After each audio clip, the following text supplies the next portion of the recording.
What about Ian? Did he ever say he was? Did he say he was gonna join? He can't. He's on a trip. Dang it. Stream has begun.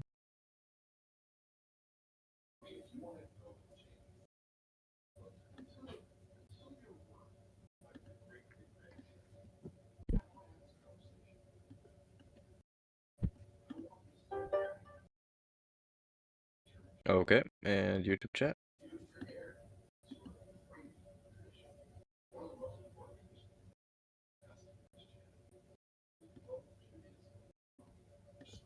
Is my audio good? For me it sounds okay. Can one of you guys talk just to check?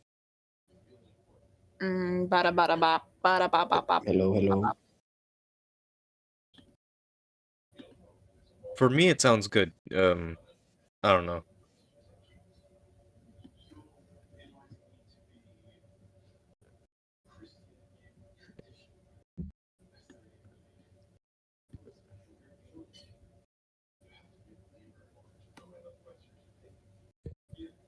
So now we wait. Now we wait. Yep. Bada bop. I think if Razor shows up, we go. When is the stream in what? When is the stream in the combustion chamber? What? I don't know what that means. When is the stream in the combustion chamber? Oh, because of the title? I think it's because of the title. Toilet troubles. Is that why? Glizzy McWizzy? Wizzly? Ooh. Glizzy McWizzly. That's their username. It's an interesting user. That's a new one. No, it's not. Yeah, that is a He's new been one. here for a while. Is it? I guess I just haven't noticed. Yeah. Wait, we So we're just wait for waiting Razor. now. How long do we wait for Razor? I have no idea.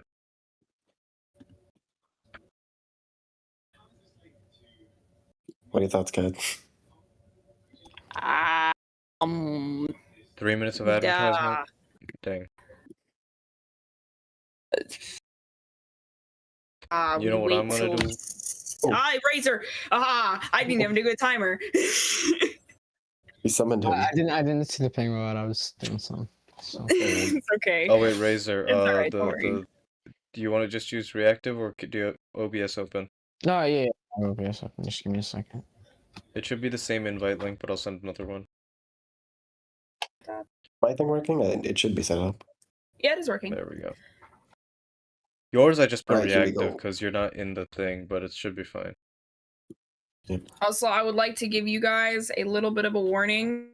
I'm going to tell you guys right now, you guys were supposed to be doing something a lot bigger plot-wise this week, but me and Ant may or may not have gotten distracted for 6 days straight. It wasn't 6 days. Okay, 5 days straight with Minecraft, and then Didn't have to. on Friday we realized we have D&D tomorrow. We need to do something. So we did half of our work and then played Minecraft till 3 a.m. Woke up You played Minecraft till 3 a.m. Till we?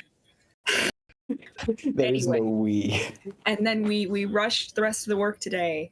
And so well. this isn't the most refined game, but I am very happy with what we've got, and I do think it will be very good. So it seems to be at work best in pressure. One of the best games I think we've ever made. We made in like 3 days where we slept like only 5 hours max, I think. So I mean, That's not a good thing. We work better under pressure. Just keep doing this to ourselves. Why did you say this game will go well? Now it won't go well. You jinxed it. Damn it. Well, I mean, Razor's not even on the screen at this point. Oh, he is. I just have to. Yeah, you gotta put him on it. Yeah. Where's Razor's thing here? Finally, Finally, the ads are over. It'll be fine. Welcome back. But yes, but I apologize if there's any issues. There we go. We got Razor in. We got distracted. We won't do it again. I swear. You know, I doubt you didn't that. have to confess that we were doing dumb things. You could have made it sound like we were actually busy with real life issues. No. Yes, real life issues where I have to deal with my giant oversized lizard that's too big for her home. You know, you could have left it ambiguous. Didn't need to like go all out and say, "Hey, we were playing Minecraft." Didn't I have to can't do believe that. you guys playing Minecraft. Woo woo. Because someone redeemed it, okay? It wasn't No, random. I know it has to happen. I know. I know how this works. All right, are we ready to go? We should be. Close enough. Does anyone need me to send the table plot link again? Nope, but am I on the right map? Is it the world map? Yes, the world map, because we do not have that many maps. Thank you, Ant, for the maps you were able to make. I made one map. Thank you for the map. The Yeah, it's the singular. map You in the made background. sand. You made sand. You made the map. You made the map that's right behind us right now. Yeah, you know Not what? on the screen down there, but like behind us. Yeah, the overlay. You made the overlay. That's enough. That is also a map. So thank you for the maps. 2 maps. We've You make a exhausted lot of our Ant's maps, though. public. We've exhausted Ant's public givingness for the year. He did good. He put so much work into this. I feel a little bad.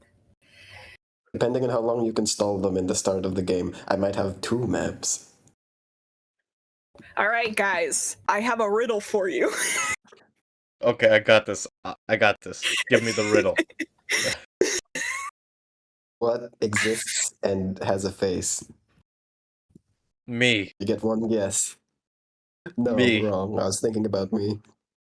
What do I said? Me. Right. Ooh.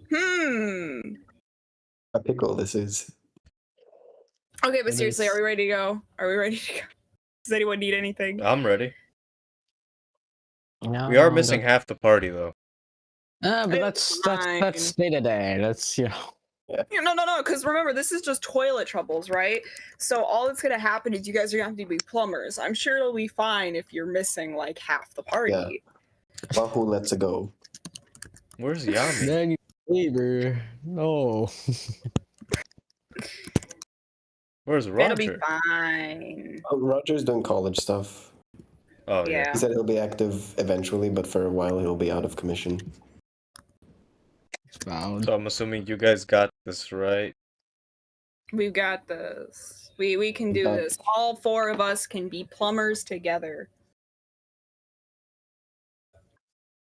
All right. Comment. Okay. So I'm going to start us off with our recap. In the most recent game, you all returned to Daggerford after a never-ending downpour that still hasn't stopped. The city had been in a crisis, seemingly because of strange animal behaviors, cleric visions, and the constant rain. The marketplace was closed, but you managed to get a baby rust monster from Brorog's good friend Gorbaz. You eventually made it into Selekir's tavern, where the entire place seemed dour, and Kel got to speak to Selekir himself privately, mostly about Azizi. Eventually, you got a final letter from Mr. Mail, another map from Mr. Map, and you all found yourself headed for the Misty Forest, so you could finally discover who the bird on your windowsill truly is. And so we begin again on the road here in Chapter 13 of Militia of the Reckless. Toilet Troubles. Yay. Wow, we're doing so well. All right, so I'm going to start us with a little bit of exposition about your journey from Daggerford to the Misty Forest. So this is a fairly... It is not as long as your travels to the Saharakti Desert. That is for certain. And there are a lot more defined roads here.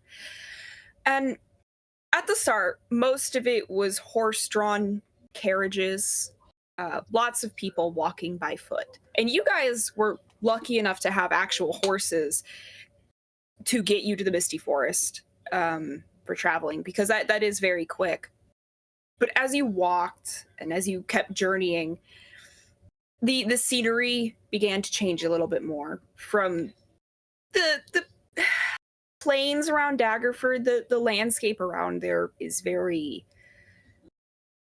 There's trees, but not that many. This isn't quite a forest, but there are a lot more trees the closer you get to the Misty Forest. And more importantly, the roads, they go from just being like dirt trails that are very wide to being actually paved, which is a very nice improvement. And the further you get, you start to notice that the people traveling these roads seem a little bit different than anyone you've seen. Like, you went from Saharakti, where people were writing on stone tablets in hieroglyphs, to Daggerford, where people were using scrolls. As you are walking, you begin to see steam-powered carriages without a horse in sight, and more steampunk vibe tech just on passerby as they're using things that make you think of Mr. Map and Mr. Mail, because so far those two are the only people you've seen with tech like this. But now it's seeming to become more commonplace the further away from the desert and from Daggerford you get, which makes you wonder specifically where you're going that might have this much tech, and it's a little curious. But eventually, this journey, you finally start to reach the Misty Forest by nightfall. So as you're approaching the edge of the forest, you see a massive building. It looks a little bit like a pentagon crossed with a very fancy hotel. It is heavily fortified on all sides, with walls of steel that are very thick, with gilded constructs patrolling every corner.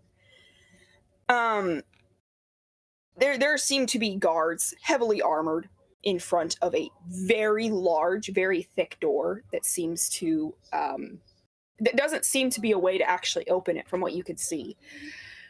But it does seem to be a heavily fortified building, and it seems to be, it doesn't look like it should be there. It looks like it just came out of nowhere. Given the closer you got to the Misty Forest, the less people you actually began to see. So as you start to walk past these people, one of the guards halts you. He says, "Stop! Night's about to fall. I don't know if you're aware of this, but you can't go into the Misty Forest at night. What would you guys like to do?" Why? Very straight to the point. The guard kind of, he looks like he gets this question a lot. So he just shifts how he's holding his weapon, and he's like, "Well, Misty Forest is filled with monsters at night.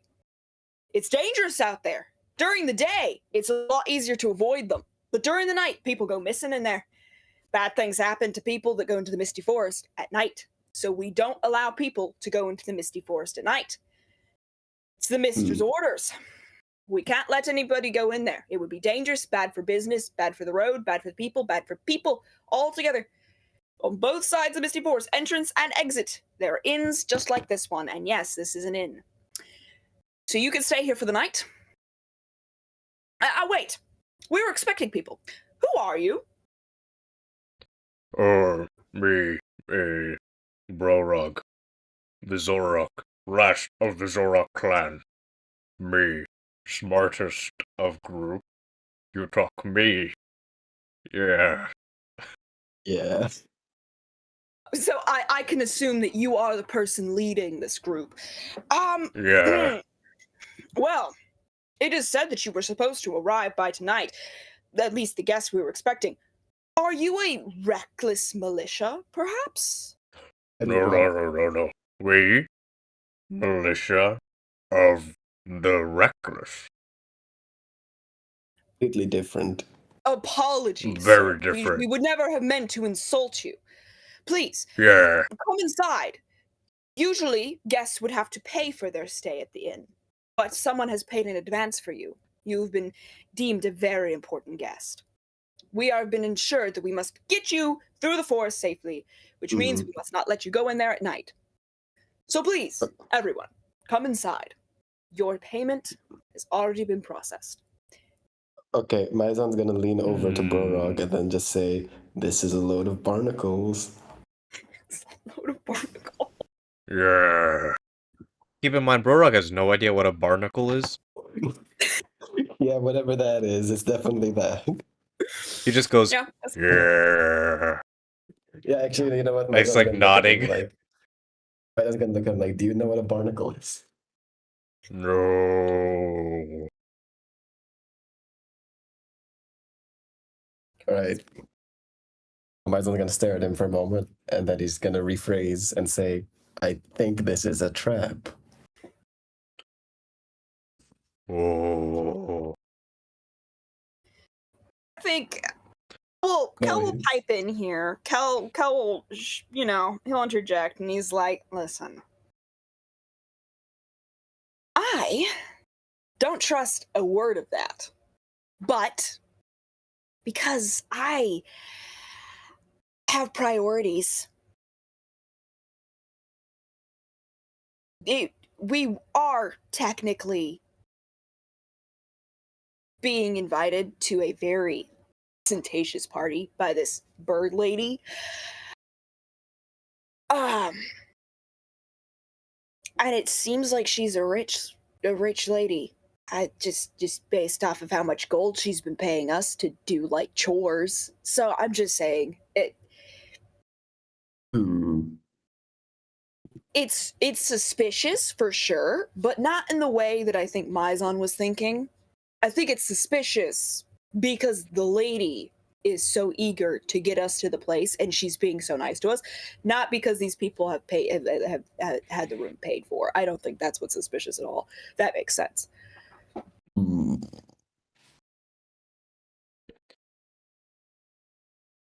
Huh. Hmm. This is odd. Yeah, so Maizan's gonna look at Barog and be like, we've fought monsters before. I'm sure it'll be fine. Yeah. Right? Razor, you got anything? No. No? Yeah, Just it's okay. nothing at all?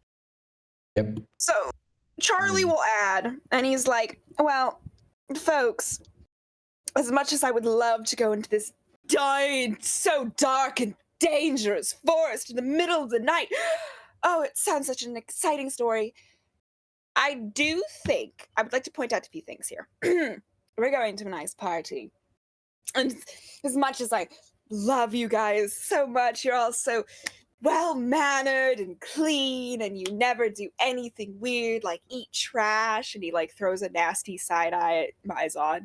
And he continues on. He's like, I do think it would be wisest if we went into this little strange meeting with the very much more suspicious bird lady with sleep, like good rest and food on us, not like an entire 12 hours of trekking through a dark forest full of creatures probably double our size.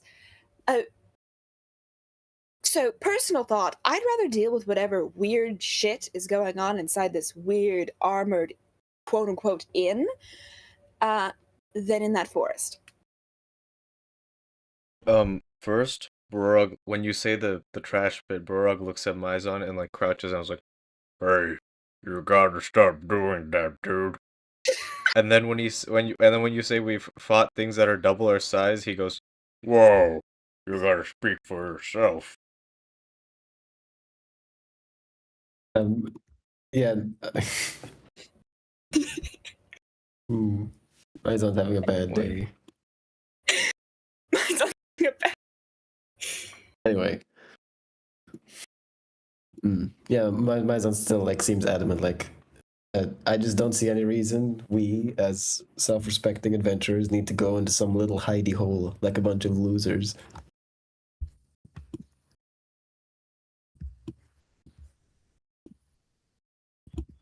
All right. Kel's gonna chime in and he says, listen, I we are not self-respecting in any no, in any way we are not. If we were self-respecting, I don't think we would take in those missions in the first place. It's too late to start that act up. I'm sorry. I'm not sorry. No. Find a better reason to skimp out on the nice bed sheets. If you're just like allergic to good things, sure, but I don't like bed sheets. They're weird. They're unnatural. That's Yeah, why exactly. Mizon See, hates yeah. them, Yeah, exactly. despises That's- them. My Bed sheets mic are is weird. being too loud again for some reason. weird. Yeah, No. Rage gets it. Rage gets it. All right. Well, the guard finally chimes in. He's like, listen, you guys, your banter, it's lovely, ladies. Really. It's a soap opera for sure. But we need to get Can he inside this understand us? wall right now. Oh wait. Yeah. Undercommon. Oh wait. Okay. So yeah, this Wait, is the guard, guard like a human or like what type of creature is he? say that this guard is, you know what? Wait, where are we at in this map? We've gone past the Misty Forest, right? No, we're Not not yet. past Misty Forest. I'll say we're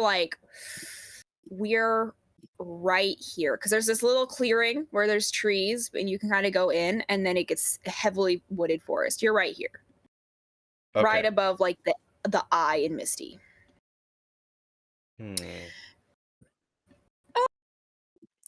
Why do you sound suspicious about that? I don't know why.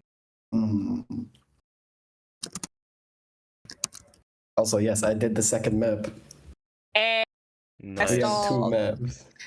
all right, you know what? Nah, this guard talking to them. This is a gnome. This is a deep gnome specifically. Deep gnome. And in case you didn't know, those guys primarily speak Undercommon. So It's a gnome. it's Oh, a that means gnome. wait. That means Burrug can. For some reason, I was speaking Burrug as like stupid. Now he can speak normally. And 'Cause he he was knows just the speaking stupid to language. this gnome anyway. He was just being. Yeah, no. So no, yeah, I was this speaking. gnome. Then no, that means I was speaking. I thought I was speaking common. But if it's undercommon, then I'm good. I can just speak normally. Yeah, fair enough. Yeah, no. So his gnome's like, yeah, listen, guys. Love your banter. It's great, but we need to get inside these walls. And we have special orders to keep anybody who comes this way from going into the Misty Forest at night, because the Misty Forest is dangerous at night. So I'm going to do my job and get you guys inside. Or I'm going to get fired, and people who get fired get sent to the Misty Forest at night. Please don't get me sent into the Misty When they Forest. fire people, they just kill them.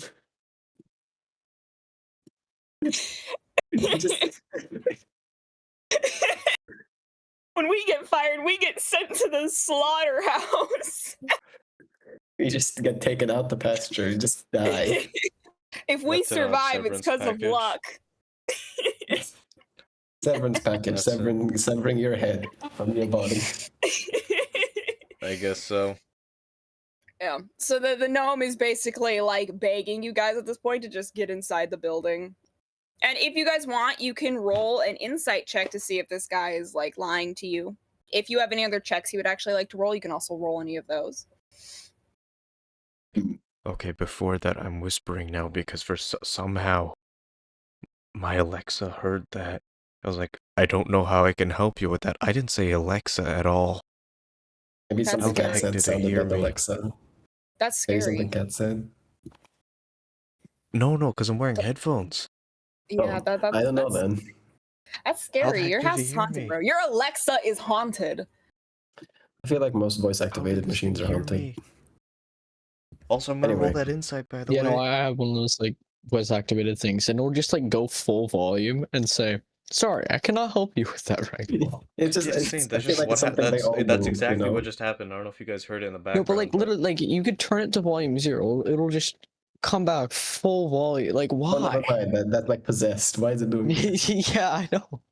It's like, you the cannot heck is my silence me. character sheet? I was right here.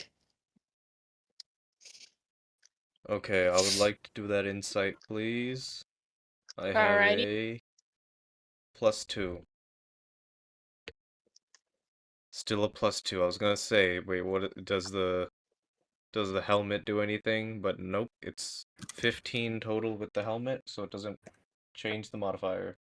I forgot you have the helmet of slightly smarter. I also forgot that, so it doesn't matter. A 9, so an 11. Got a 9? So The heck did I yeah, land on? Brorog looks at this guy. Brorog It sees was him. either a 6 or a 9. I don't know. I didn't see which side the dot was on, so It won't change 8 much. or 11. That Okay. won't change much. Yeah, so Brorog looks at this guy. Brorog stares at this guy. Brorog squints at this guy. Brorog rubs his chin as he looks at this guy.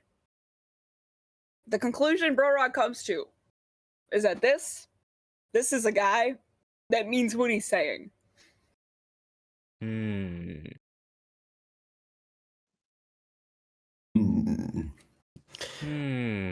Lyzon's not making a check because he instantly assumes he is lying. Will not Lovely. bother to change his opinion. Lovely.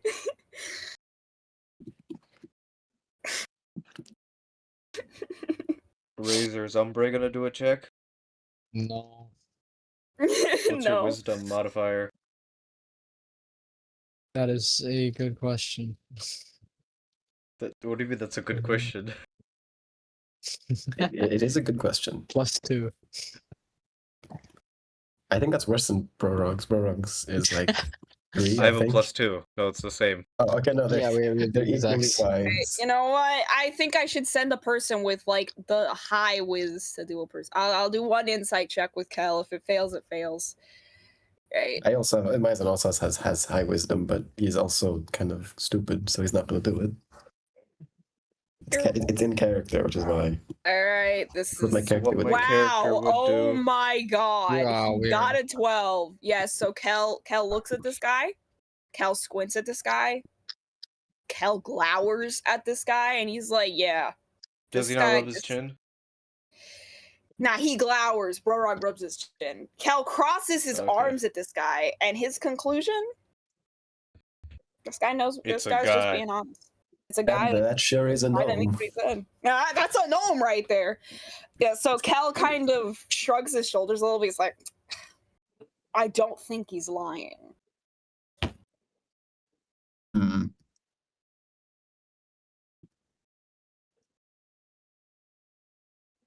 Hmm. And Brog's like, okay, let's go in. And he's talking normally now because he realizes that they speak that the gnome speaks not gnome, right? Yeah, gnome, deep gnome. The gnome speaks undercommon. He's like, all right, let's go inside. All right. One All right. side. All right. So the party starts to head on inside In the inn. into the inn. They head into head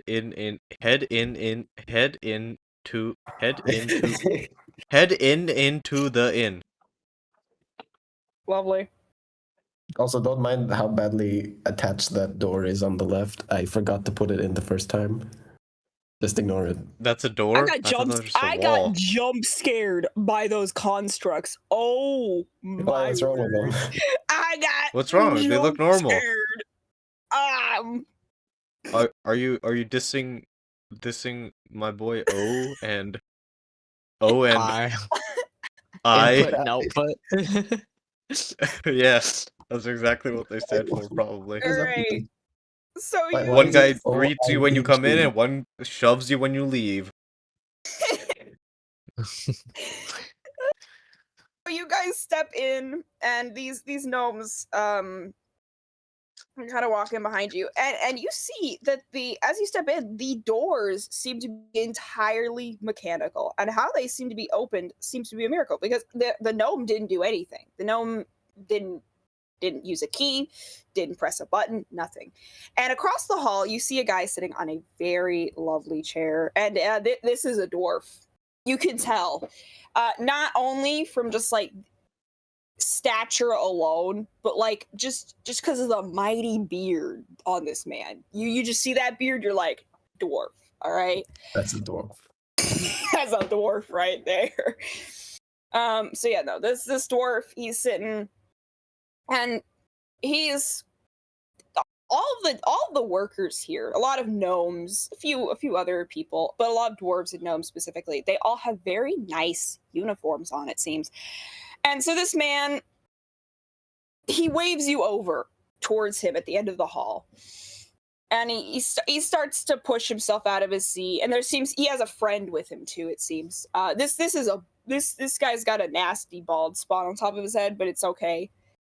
He rocks it. He's beautiful. And as you approach, he says, "Greetings, valued guest. To those of you new here, I am Strudendruk Stouthand, the proud owner of this fine establishment and head inventor of the wondrous security technology you see before you. Despite the dangers of the misty woods, only made worse by the wood elf enclaves withdrawing their support due to recent events, you are far from peril here. You see, valued guests, you are within the walls of the most secure inn in all of the Sword Coast. Nay, the most secure inn in the world. Impenetrable defenses, tough enough to ward away a dragon, automatic construct security, and one heavily guarded entrance, all remotely controllable. Within the walls of Stallhold Inn, you shall be safe if my name isn't Strudendruk Starthand. I said Starthand, I meant Stouthand. Anyway. That's enough. And as he says this, he waves his hands around, he looks at all the people sitting and waiting, and then he sits back down. And so the gnome before you, he looks over at you guys and he's like, yeah, in case you couldn't tell, that's Strudendruk Stouthand. Great guy. Are you ready to go to your room? Before that, I would like to point out he has guard and extra guard. Yes. Guard Beautiful. and then extra guard. Oh, you know what? Also, because Charlie is inquisitive like this, he's also gonna ask. He's like, "Oh, wait. So that's Strudendruk, right? Who's the fella behind him?" And the nomads. Oh, that's the plumber. And Charlie's like, "Are we gonna get a name?" And he's like, "Oh, sorry. No one really talks about him. He doesn't really matter that much to anyone here. No, that is Duradut Ingots. I don't know anything about the guy. I do not care about him." And the gnome just like goes silent afterwards. He seems completely too happy to talk about that. Wait, what's your question? Is that Daredevil? What? Where? What are you talking about? Right here. No, that's not there. Why would you think that's Daredevil? Oh my god. Look at him. I mean, He has horns, I guess. He makes Doesn't a make him good He looks Daredevil. like medieval Daredevil. Having horns doesn't make you Daredevil. It instantly does. That's not how that Where are works. his eye holes? He has eye holes. Look, they're right there.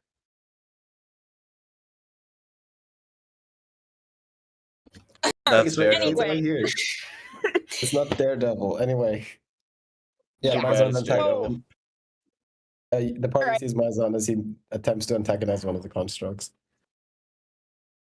Okay. And as some last descriptors before you guys do whatever you want to do, all the other guests, they all seem mega rich, save lesser nobles and lords or successful cutthroat mercenaries. As you guys are just standing there or even walking, a lot of these higher class people seem to just look at you with a little bit of a sneer. A few of them look at you guys like you're a bunch of drowned puppies, and they're like, "Oh." Do they all understand Undercommon? Not Probably not. everyone here, no, but I wouldn't risk it because, again, a huge portion of this little fortress are gnomes and dwarves who all speak Undercommon. So, No, I was gonna say, like, as we walk past, I go, "Hello, hi." I would like reach out my hand to handshake them. Just being Bro courteous. Rug. He's being He's a nice courteous, guy. yes. Yeah, He's a yeah, nice all the guy. a few of the nobles Also, if understand. you're saying they're all like gnomes and dwarves and stuff, right? Yeah. So I'm like a giant. I'm just like reaching down to handshake them. Okay, for the record, like not all the workers are gnomes and dwarves, but like some of the nobles are humans Yeah, and other the species. nobles No, I'm doing it to are. everyone. I'm You're doing doing it it to all- everyone. Oh my god. Everyone.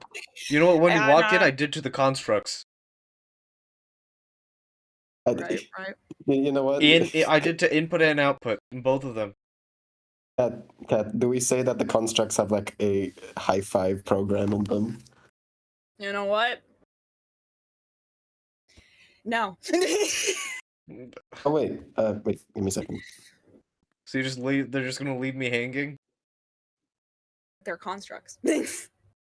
Oh wait, Well, wait. even input? I thought input would be nice about this. No, the robots don't give high fives.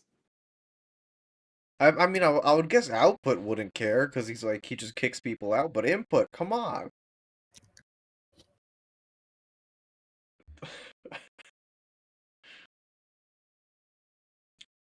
Output, why did you? Anyway, yeah. So while Rage tries to high five input, Maizan's gonna start antagonizing output, just like waving a stick around trying to scare him, Oh my which god. obviously does nothing because it's a robot. Do we go up to the stage or do we just like walk off to the side? I mean, if you want to talk to the guy, you could go up to the stage, but there's like a door to the bottom, like over here. I don't know if you can see my pings, but it's like, Oh yeah, I see. yeah. I want to go talk to Daredevil. All right, you can go try. I'm doing the thing that all DMs hate, making another NPC be forced to speak. Okay. I Daredevil, go why do to you call him Daredevil. that? All Huh? right. So you approach this bulky guy. Okay, you kind of see he's got like a metal arm a little bit. He's got this like metal mask on his face. He seems just covered in this dark cloak. As Brorik approaches him, he low key just like you can't see his face. You can't see what his expression is. You can't see what his eyes do. But you have a feeling that you've just been ruthlessly side-eyed. I don't care. Right? I What are you walk gonna up do? to him and go, I don't care. hello. And then I like stick out my arm. Will this be the one guy who high fives back? By the way, I want to say I've been doing this to every as I'm walking up here, I go like hello, hello, hello, Wait. hello, hello. I run Wait, across you and know go, what? hello. Actually, because I am technically co-DM, Rage, could you make like a charisma check? See how many of them you actually convinced to How high many? five you One for back. each person, or just like in No, total? no, just do one. Just do one for everyone. I'm getting really good at If- spinning these. If you roll a 20, you're gonna like become famous in the noble world as like the guy with the best high fives in the universe or something. I don't know what my charisma modifier is, but I rolled a 14. Plus 1, so Okay. 15. Never mind. Okay, I'll say you get like that's 3 pretty of them good. to high five back. You get 3 of them to high That's five pretty back. good. That's pretty good. Got 3 high fives. That's pretty good. That's pretty good. 3 out Most of of them what? just 2, like- 4, 6, 8, 10. Wait, is that right? 2, 4, 6, 8, 10, 12. 5 out of 13 people? 3 out of 13? That's pretty good. So, as Brorog extends his hand to this guy, he kind of just like roughly takes a moment. There's silence, more silence, more silence. It almost seems like he's just not going to respond, period. Then, in a strangely like warbly, a little bit of a distorted voice, he says, "What do you want?" I can't make this warbly voice because it's one of those warbly voices. It's kind of being distorted by tech Yeah. almost. I can't do that though. I can't do that naturally. I don't got one of those Yes, voice yeah, boxes. you don't have like a speaker built into your throat, unfortunately. Yeah. So, but yes, he's got a very warbly voice. So yeah, he straight up asks, he's like, "What do you want?" And Brorog responds, high five. I didn't know you could do that. That's beautiful. It's glorious. The guy takes a moment and he says, after another long moment where it seems he's just gonna ignore you, he says, "No." Oh, That's not very nice. He kind of he looks like he's contemplating something for a long minute, and he straight up just says, "I'm not good at those." Okay, what about this? A fist bump. So you take your hand, right, and you go back, back, back, back, and you just go bang. All right, Kinda want this Rage, to work. please make me a dex save real quick. what? What? Is he gonna put what? He's Make me a dex save. gonna clock you. Wait, I You get just advantage on described these. punching to this man. He doesn't know that Wait, you wait, didn't I get mean- advantage because I've I have advantage on things I can see, so I'm sure I can see a dude who's 1 foot Things away you from can me. see. Yeah, no, things I can Alright, see are Yeah, here. fair enough. Roll your check. So that was a 4 and a 12. Plus What's your dex? Dex, which is a 2. So it's a 14. So 14 and Um, 14 and a 6. okay. Oh my god. And look at the chat real quick. I gotta check it. Wait. Like the table plop chat. I don't. No There's modifier. nothing there. No modifier. Yeah, I used hit. Or is it a DM roll? It's a DM roll. Oh. I see. So, Am I getting yeah, socked in the face? Unfortunately. So yes, this man, he looks at you for a minute and he's like, "Okay, I could do that." And he takes this metal fist, he balls it up. It looks like he's about to give you a good old fist bump. He socks you in the jaw so hard you actually stumble backwards, and you can kind of. Wait, am I wearing the mask? Yes, you're wearing I would your assume mask. I'm wearing the mask. Yes, and if you lift your hand to your mask, there's a dent. I got a nat 20 on that. I'm so sorry. And then Borog looks at him and goes, "Yeah, nice." Oh, and by the way, a little bit of ice, it seems like a little bit of ice falls off of the mask. It seems that whatever hit you also had like a little bit of imbuement of ice. So. And Borog just goes, "Yeah, nice." And it goes, "My name is Borog Vizorok, last member of Vizorok clan." Or technically. The Third man, class. he. Wait, what did we what did we name that? What did we name that bug? Because it's either second to last or third to last. I don't know. You guys never actually chose. I'll just say second to last for now. Second last. Because of Horse Wait, Rock no, Vizorok. You inducted the bug. We just haven't named it yet. Yeah. No, but the All bug right, so isn't this- a Vizorok yet, though. Oh, okay. True. So yeah, so this The man, earnest place. he looks at you, he's flexing his metal hand, and he says, "I am Golden Baramy. Now leave me to my meal." Golden Bellamy? Baramy. Golden Baramy? Baramy. Can you... I don't know if I'm hearing... Like, a I'll golden, send it in like... chat. Golden Baramy. Golden. Like, scald? Yeah. No, sort of. Golden Baramy. I sent it in chat. No, but, like, Baramy it's- with like Jeremy, okay. but with a B, and Golden like Scalden, but with a G. These names are great, right? They're all my creation, Okay. by the way. These names. Nice.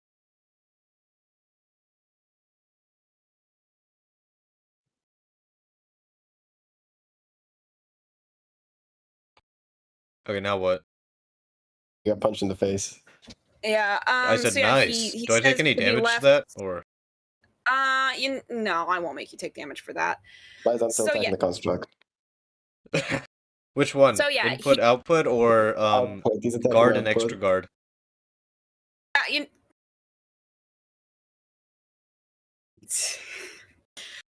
You know what? Nah, actually, I'm gonna have Morel do this. Morel's gonna try going over to like Mizon to try like pulling him off of output. Wait, it's not output. It's out. Wait, is output?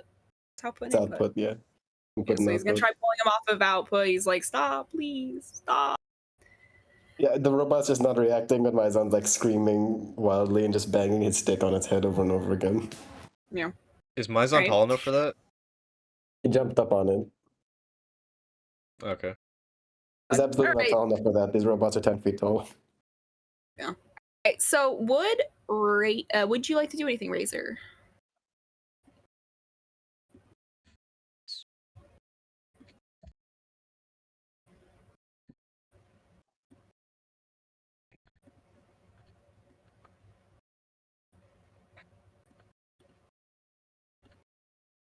I just stretched because it was redeemed in the Twitch. It's a thing you can redeem, stretch. Stretch. Well, it's spelled out really long. It's Streech. What's this? Hello, Beetle consumer. Why are you here? You should be DMing this D&D campaign. I could do two things at once. I can have two tabs open. No, it's physically impossible. Oh, just kidding. Okay. Is output? Does output take any damage, or is output just outputting output?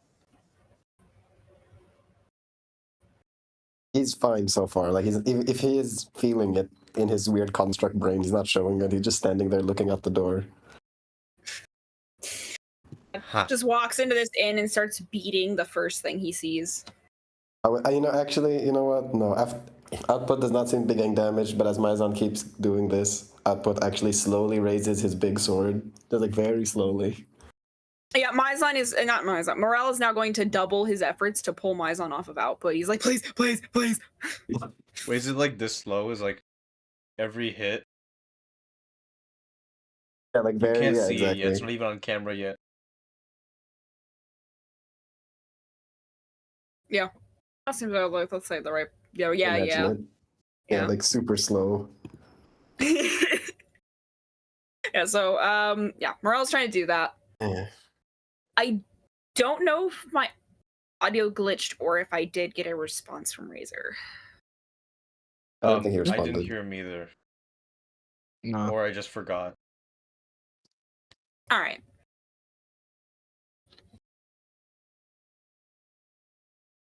Okay. So now So what? you don't want to do anything? I'm just confirming. You don't want to do anything, Razor? I'm just confirming. Yeah, no. All right. Okay. So does anyone else want to do anything? Do you guys want to go talk to Strurendruk and Duradet, or do you want to leave, or? You know what? I'm gonna go talk to them. Because if I don't, then it's just literally gonna be the DMs talking to each other. Yeah. So I'm gonna go up to them and I'm gonna go around the table and I just stand here and I start talking and I just go, hello. In Undercommon, because I'm assuming they can speak it. All right. Okay, so all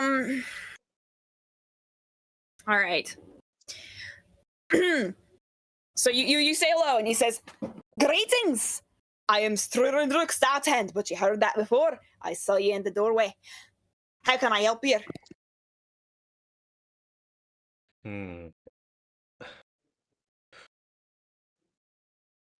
I had no plan going into this. What should I ask him? Razor? Why is your name so weird? Ask him that. Okay. Why is your name Stout Hand? Well, it's my family name. We're Does it out of mean hand. anything? Or is it just an insult?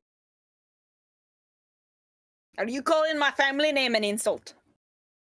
Well, I mean, if someone called me One Hand, that would be an insult. It is not insult. It is my family name. I lost the accent. Shit. It turned slightly Slavic there for a bit. He became somewhat Russian. I lost it. Well, my name is Brorog Vizorok. I am the second to last member of the Vizorok clan. My horse, Horserug Vizorok, is the second to the last member. Wait a second. Oh. And he gets confused on numbers.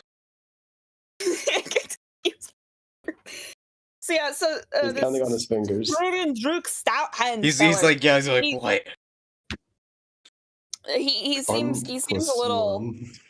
Struendruk seems a little confused as he's just staring at Brorog, get confused about numbers, and he sits there for a moment. He taps his fingers together, and he's like, after a moment, he's like, "Well, feller,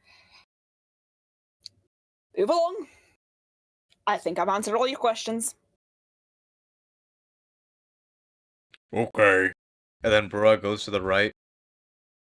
He says, "Hello," to the plumber. Mm-mm. Do you want some Alright, of this? And he so- takes out some soap and hands it to him. So he kind of like steps back a little. He's kind of like he just shakes his head and he's like, "Leave me alone." Okay. And then he walks down. He says hello to guard. Guard Guard, does I'm not assuming respond. does nothing. Okay. Yeah. And then he walks.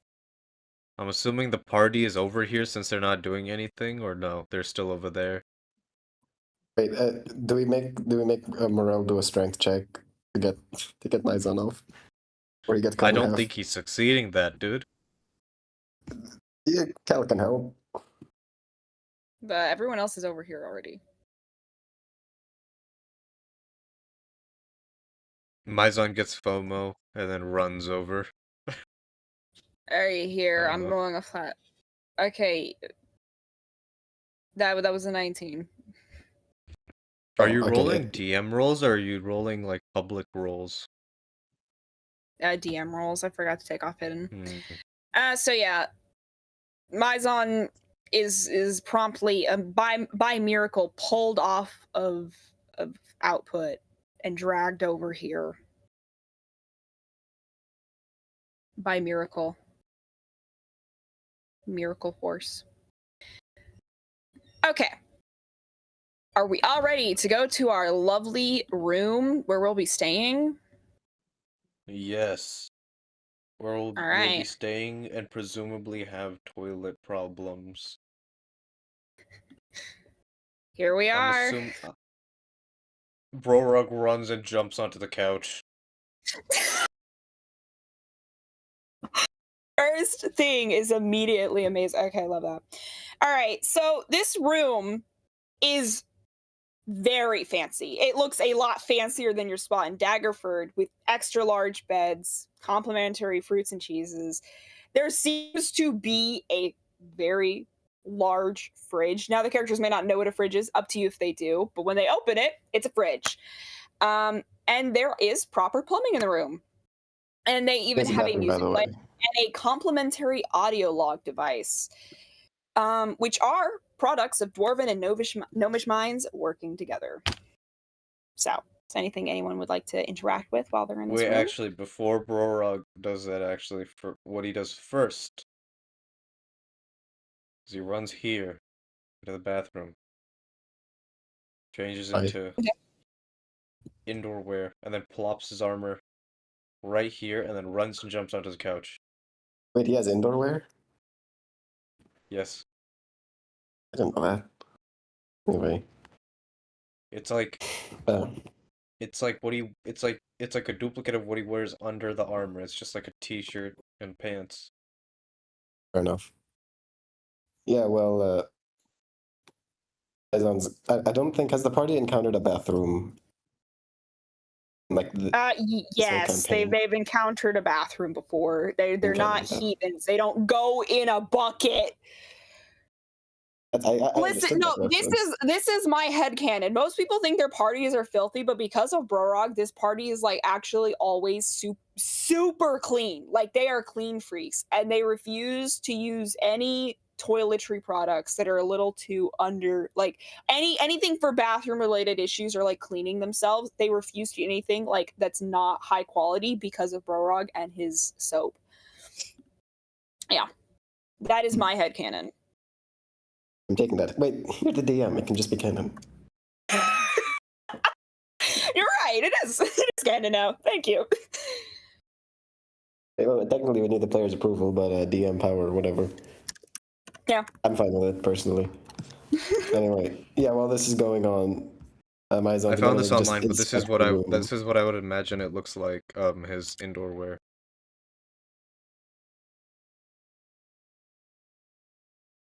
But green.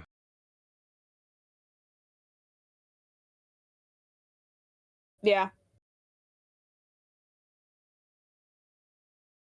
So this is just what he wears under the armor, and he just has a duplicate set. Yeah. All right. All right. Okay. Now, is there anything else anyone would like to do? There are some points of interest throughout this room. So if you guys would like me to highlight some points of interest that each of you can go to, I do want to try to evenly spread out these points of interest between you guys. But since there's actually only 2 technical players, you will each probably have an equal amount of things to be looking at.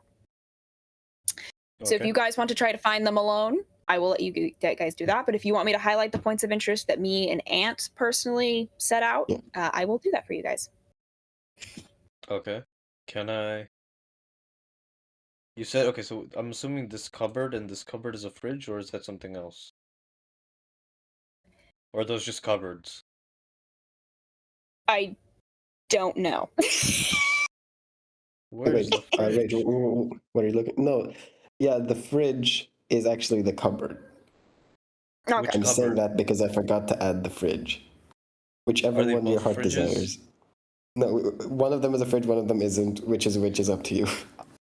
I would assume the fridge would be here, because putting a fridge right next to the bathroom is not the cleanliest idea.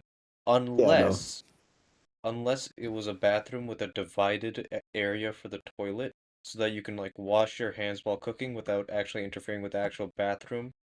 So, like, I don't have an annotation. Okay, I can just use it with the drawing tool. But, like, say there was, like, a divider right here, and then, like, this was, like, the room, and there's a sink here, then that would make sense for this to be the fridge. But if it's not like that, then this would be the fridge, I would assume. All right. So which one is it? It's the top one. The top one's the fridge, the closest one to the fireplace. Okay, I checked the fridge. There are cheeses inside. Lots of cheeses. Cheese.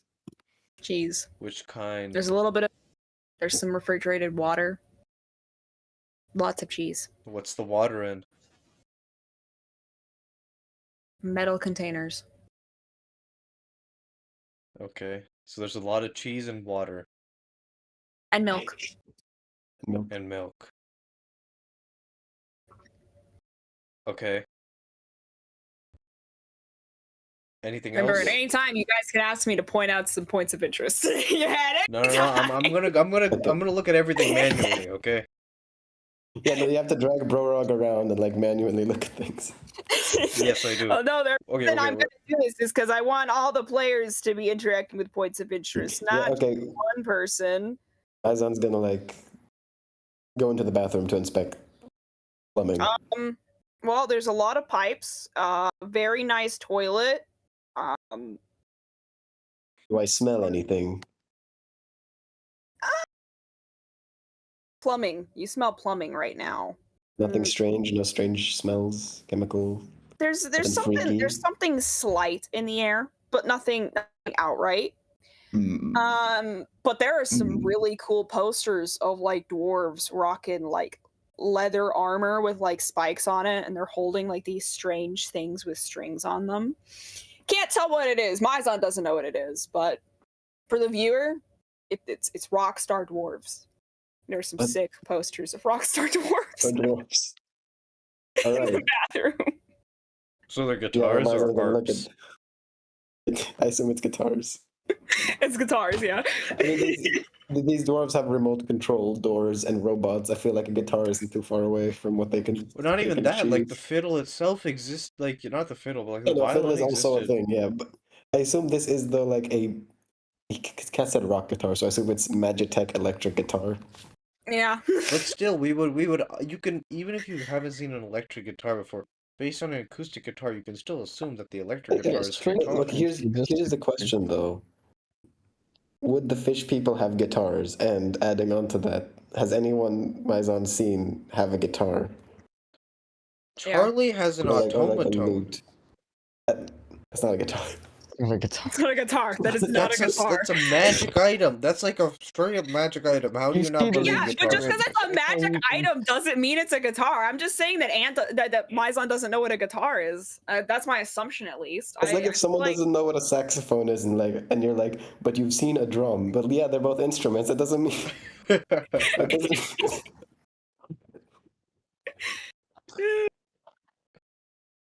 Well, if you've seen a tuba, Never mind. Okay, no, we're moving on. All right, No, we're actually, gonna no. keep Maison going looks in a at the circle. guitar. Maison looks at the guitar, and maybe he like saw a zombie with a lute or something in the past, but because it's an electric guitar, he doesn't fully recognize it. Out of spite, he takes one of the posters and eats it. Okay, it tastes like paper. Congratulations. it tastes like All poster right. My paper favorite. specifically. Poster paper, yeah.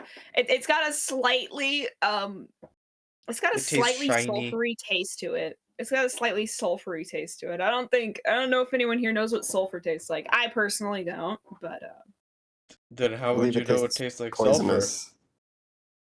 I know what sulfur That's what Cat smells says. like, and it's not. Yeah, I know what it smells like, but wait, I'm gonna why look would that you up. say it tastes sulfuric? Yeah, If you have never tasted it. It tastes What does like sulfur taste like? Strong, pungent What does it taste. taste like? it tastes strong, Oh. pungent taste. Wait, Tastes it like- tastes like rotten eggs. Yeah, it tastes how it That's what it smells. smells like. Yeah, okay, that's not good. All right, so Yeah. yeah, Maison tastes rotten eggs and is like my favorite. That's it. That's all I'm doing with my turn. All right. Okay, Razor, it's your Okay, turn. so I we're already gonna- checked the fridge. Yes, we're gonna keep going in turns. We have a Hmm. mug. Yeah, mug, have a audio mug? logs, chests, fireplace. I don't know. I'm not even pointing out points of interest. I'm just pointing things out. Hmm. Wait, what's the thing next to the mug? Candle. It's a candle. It's a candle. It's a can. It's a can.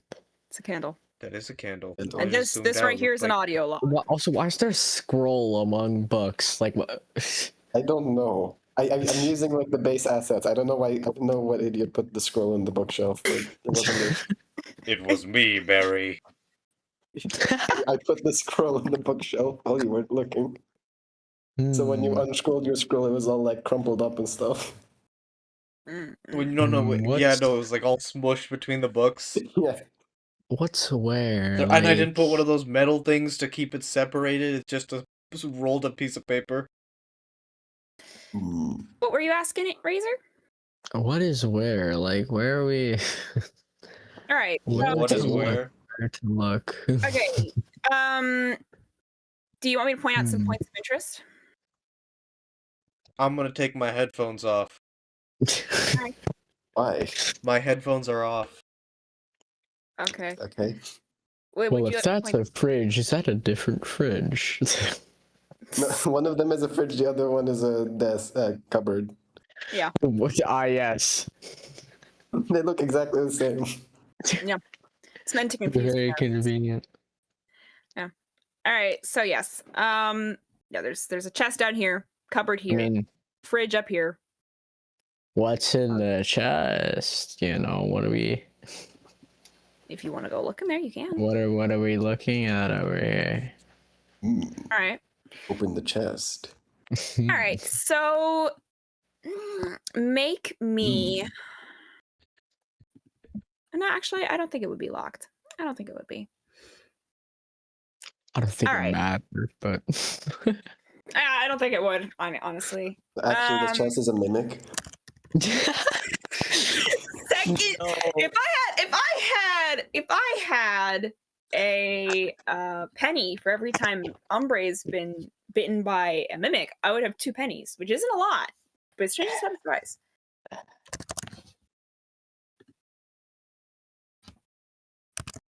But yeah, so no, you open it. headphones are back It's on. actually so you open this chest. It's got a bathrobe inside, slippers, and at the bottom of it, there's a slip of paper, and on it there's a weird code, and on the back of the paper it says, "Behold, the hidden password to the Phi of Y." Yay. What are we gonna use That was Wi-Fi with? That was Ant, by the way. That's Well, not No, gonna we don't be have very anything to used. use Wi-Fi with. It's not Wi-Fi. What is the purpose of this? Phi-Y. It's Defy Y. You know. It's the Phi-Y. Okay. It's the Fireway. Well, there's nothing there, so. We got bathrobes now. You can dole them out, I guess. We got bathrooms. Would you like to interact with anything else? Nah. All right, we're back to Brorog. Okay. Brorog. So I didn't hear any of the points. I'm just Alright. gonna check out whatever I want. I'm gonna go with my. Wait, if these are dwarves, right? Their text would be an undercommon, correct? Mm-hmm. Some of it. Because, like, this is a hotel. There are, like, not a hotel. This is an inn. So there are, like, different races that come here. So I assume there's stuff for undercommon, stuff for, you know, common, whatever. All the other various languages. Okay. Brorog goes to the shelf. He Alright. has quite the refined taste in literature. So you're gonna start Let's skimming through see. these books, I'm assuming? Yep. Skim through the scroll. Yeah, just A lot go- of them don't seem to. Anyway, so a lot of these seem to be in a lot of different languages, of course. There are a few that are in undercommon. A lot of these just seem like storybooks. None of them seem to have anything like super interesting. None of these are like journals or autobiographies or anything like that. Just a bunch of stories, basically. Why am I not allowed to open the scroll? I mean, if you open the scroll again, it has the same, just a story. It's an older story, but it's still a story. What's the story about? Um, I'm putting you up on the spot. three little bugbears were Sitting on a building tree. houses. They were building Wait. houses, okay? Okay. Right? So one of the bugbears, he started chopping down trees, like whole trees, and putting them in the ground. He was building his house out of those. And then he made the roof out of like the tops of the trees, the canopy of trees. And so the second bugbear, he made his house. I think he like dug a hole in the ground, Right? and then he put a big rock over Oh, the you're hole. slightly That changing the was his story. house. Okay. Yeah, and then the third bugbear, he found a mountain cave, and he moved a big rock in front of it, and then that was his home, and he was the biggest of the bugbears, so only he could move that rock. And then a big bad dragon came into town, and the big bad dragon actually really was hungry for a bugbear. It was horrible. It's a horrible horror story. So he first found the house made of trees, and the dragon took a moment, inhaled, and then coughed on the treehouse, and it burned down. And inside, so did the bugbear. The bugbear inside burned too. So he went to the second one, and he accidentally crushed the rock before him, and so he accidentally crushed the bugbear inside too. So when he was looking for the third bugbear, though, because the third bugbear was inside like a mountain with like a mountain door, the dragon just missed him. So the dragon left town hungry, and the third bugbear lived. Yeah, but The like, end. don't dragons live in like mountains? Isn't that like their thing? This isn't a mountain dragon. This is a swamp dragon. Yeah, green Oh. dragon. Swamp dragons. And then No, like no, much swamp later, dragons the are black bugbear. dragons. Black Oh, dragons are swamp yeah, dragons. no, yeah, sorry. Green dragons are forest dragons. My bad. And then much later, a bunch of tiny little dudes break into the bugbear's home and kill his pet sheep. You're adding to the story. Anyway. All right. Is that it? Any other Yes. questions for the bookshelf? All right. No. Is Mai's gonna do a thing? I don't think so. No. Wait. No. Let me think.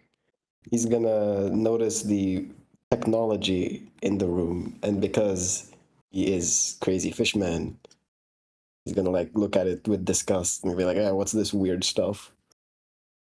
So you're looking at He's the audio log? gonna jump onto the table actually. He's gonna grab the little square audio log thing. He's gonna hold it up and like, "What's this?" He's gonna bite it. All right. So as my son bites it, he accidentally presses play on it. And so this is a loud audio log. Like the entire room can hear it. It's very loud. So it begins with an audible crackling, and there's like this awkward long pause, and you can just hear uncomfortable breathing in the background, like it's uncomfortable. But then finally, a voice breaks through with slight static, and obviously I can't use static on my voice because again, I don't have like a voice changer, so unfortunate. But just pretend it's staticky. So the voice breaks and it says, "I swear, these Zentarum dwarves sure know how to scam. Not only do these audio logs, or whatever, cost an arm and a leg here, but the mandatory stops here at night cost you an extra pound of gold. It's ludicrous. Either way, at least the bed is good enough and the food is free. Though I have an issue with the pipes. At night, they make these terribly distracting noises, almost like there's rats down there or something. If there are rats, I'd be damned to say that's a health code violation. But what do I know? These bastards get away with anything when they have Zentarum slapped onto their background. But I refuse to let this issue go.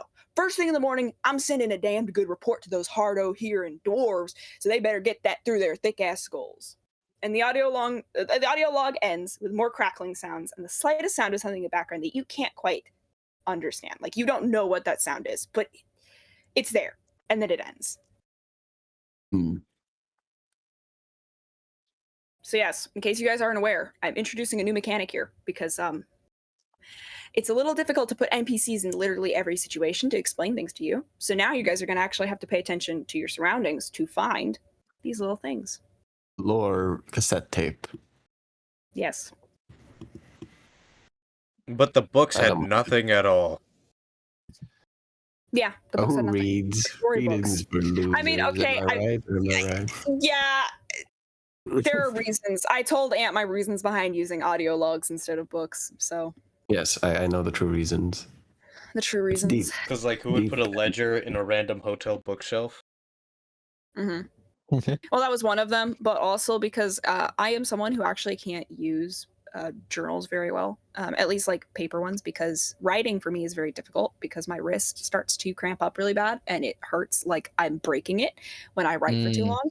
So I have to use, I either have to be using like a keyboard or I personally like to just yap into an audio diary myself. So that's what I use. So I was like, you know what? That's cool. I'm using it because that's what I do. Because I hate writing on But you paper. draw. I draw. Drawing doesn't hurt. Writing does. I don't understand it. How does that make sense? Slightly It's different also- grip, I'd assume. Like, Different that's grip something like and that. different movements. When it comes to Yeah. writing, it's a lot tighter movements. When it comes to drawing, I'm moving my whole arm, not just my wrist and like my fingers. But you move your arm when you draw? Yeah, you're supposed to. How do You're you mo- supposed to. You're supposed to move what? from You're kidding. you move from the elbow for more control, and then for tiny details, you use your wrist. I move from my wrist all the Huh? time. Yeah, if you use your wrist for everything, it's gonna start breaking your wrist. And it's bad for Huh. your wrist to do that. But my wrist is fine so far, so I won't change anything. Yeah, fun facts with Cat. Anyway. All right. Would anyone else like to do anything? Especially after that I interesting check. Because everyone heard that. And everyone I'll say, Oh yeah, I'll say, okay, yeah, absolutely. everyone was able to Maizan understand. throws it across the room. I assume it like collides onto the bed. Yeah, sure. Also, I will state this: Brorog was able to understand like a few, like he was able to understand most of it. It was I still heard common. And he rat. can obviously understand it, I but heard rat. he understands most of it. But his comment is a little off, so he did miss a little bit of it. But he understands most of it. So what I've understood, rat in pipe sound. And complaint to the dwarves. Yeah. And the word Zentarum. You all heard Zentarum a bit. It's a very important word that this guy sees. Can I go to the fridge? Sure. You already did that. I go to the fridge again. Okay. I grab some cheese. Okay. I go to the pipes. Okay. What? I place the cheese. Okay. I wait.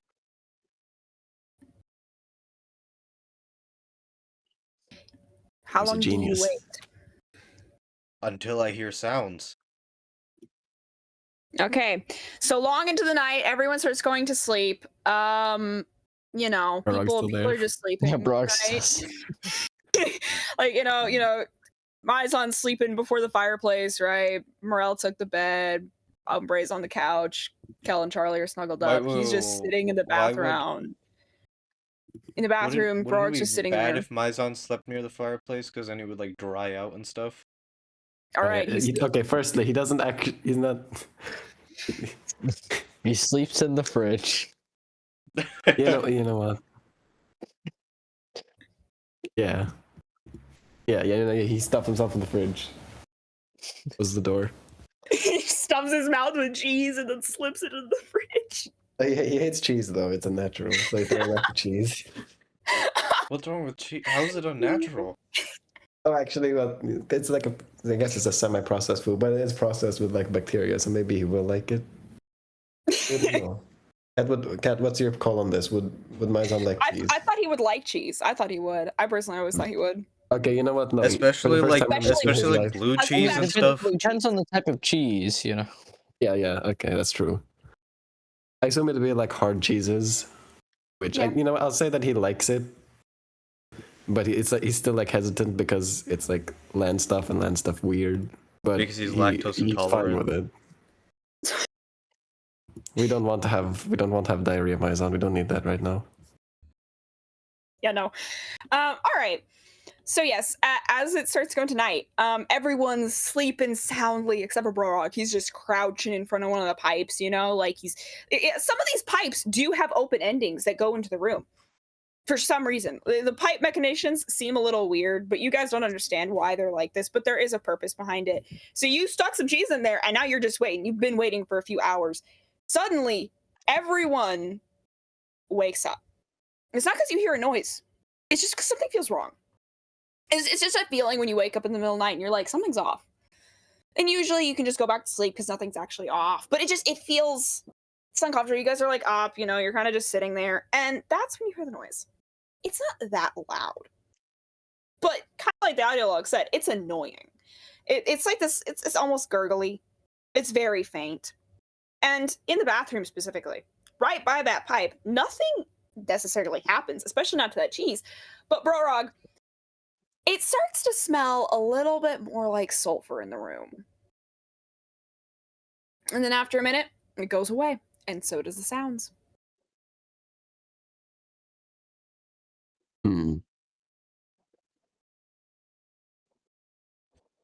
Brorog comes out Suspicious. stumbling because he's like sleep deprived and just got Sleep sulfur deprived. blasted. Sulfur blasted. Oh, someone just threw a rotten egg down there. Yeah. All right. It just like stumbles out and says this like over here. Poor Brorog. Poor Brorog. All right. So yeah, the rest of the night seems to go by pretty well. It's a little hard to fall asleep after that though, because periodically the sounds come back in the pipes. and then they disappear. Mm. And morning has arrived. Now, you guys get woken up a little too early for your liking, 6 a.m. to be exact, not because of the lovely smells of more cheese being made and the working processes of a building, but sounds of terror, shrill terror, horror. First of all, 6 a.m. is a regular time to wake up. Not the cat. I wake up at 10, usually. 6 a.m. is a regular time. We all Okay, have 4 different a.m. times. Wake up at 4 a.m. Okay, that. When did we go to sleep? Like, Brorog went to sleep at like 1. Oh, I never went to sleep. So I don't get a long rest? No. You can get a long rest still. No. You still get a long rest. Because I'm still at 30 HP. But fine, you can have your long rest. And wait, no. What if we do actually give him consequences for doing the cheese strat, and we just say you get like 2 short rests or something? All right, I know. Yeah, sure. You only get 2 short rests. That means I have like. Wait, I'm low on everything then. Wait. I'm starting to feel bad. Okay, wait, cat. Maybe we take this one back. Wait. How many times did I rage?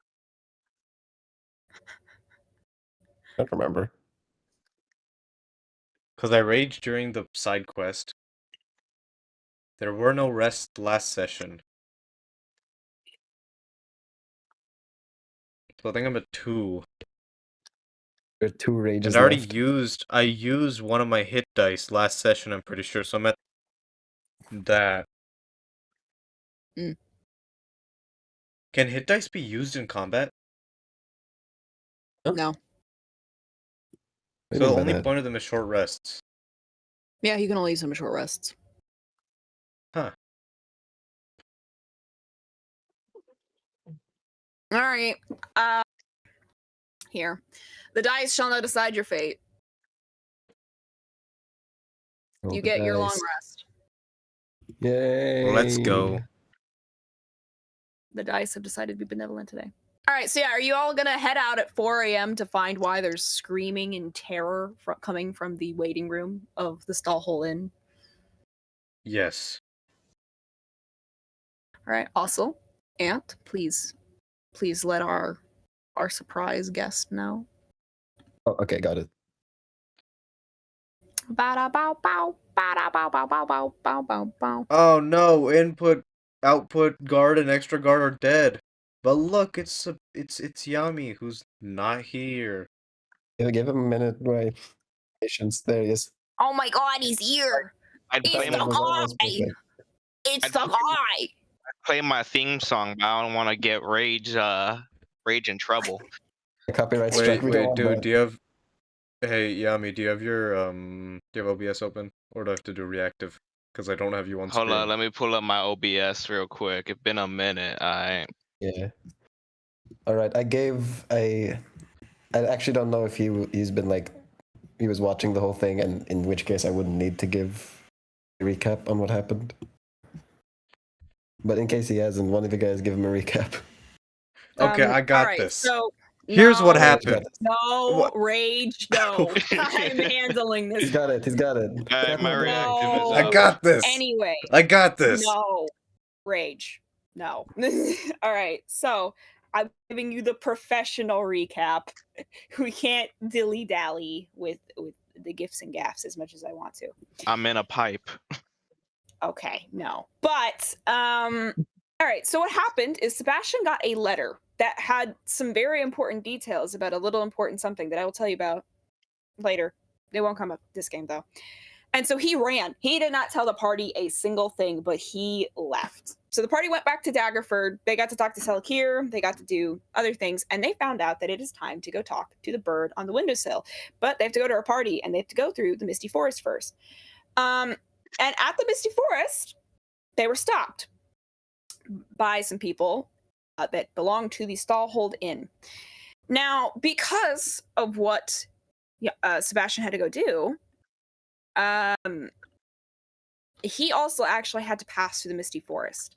And now there's this little thing about the Stallhold Inn. They have orders that they are not allowed to let people out into the Misty Forest at night, which meant that everyone had to come in, which included Sebastian. Sebastian was not aware that the party was here. The party was not aware that Sebastian was here. But thanks to fate, they have met up again. So Sebastian was probably similarly awoken by the sounds of chaos coming from people by the door. There's the four dead constructs. You do not know where Duradead is.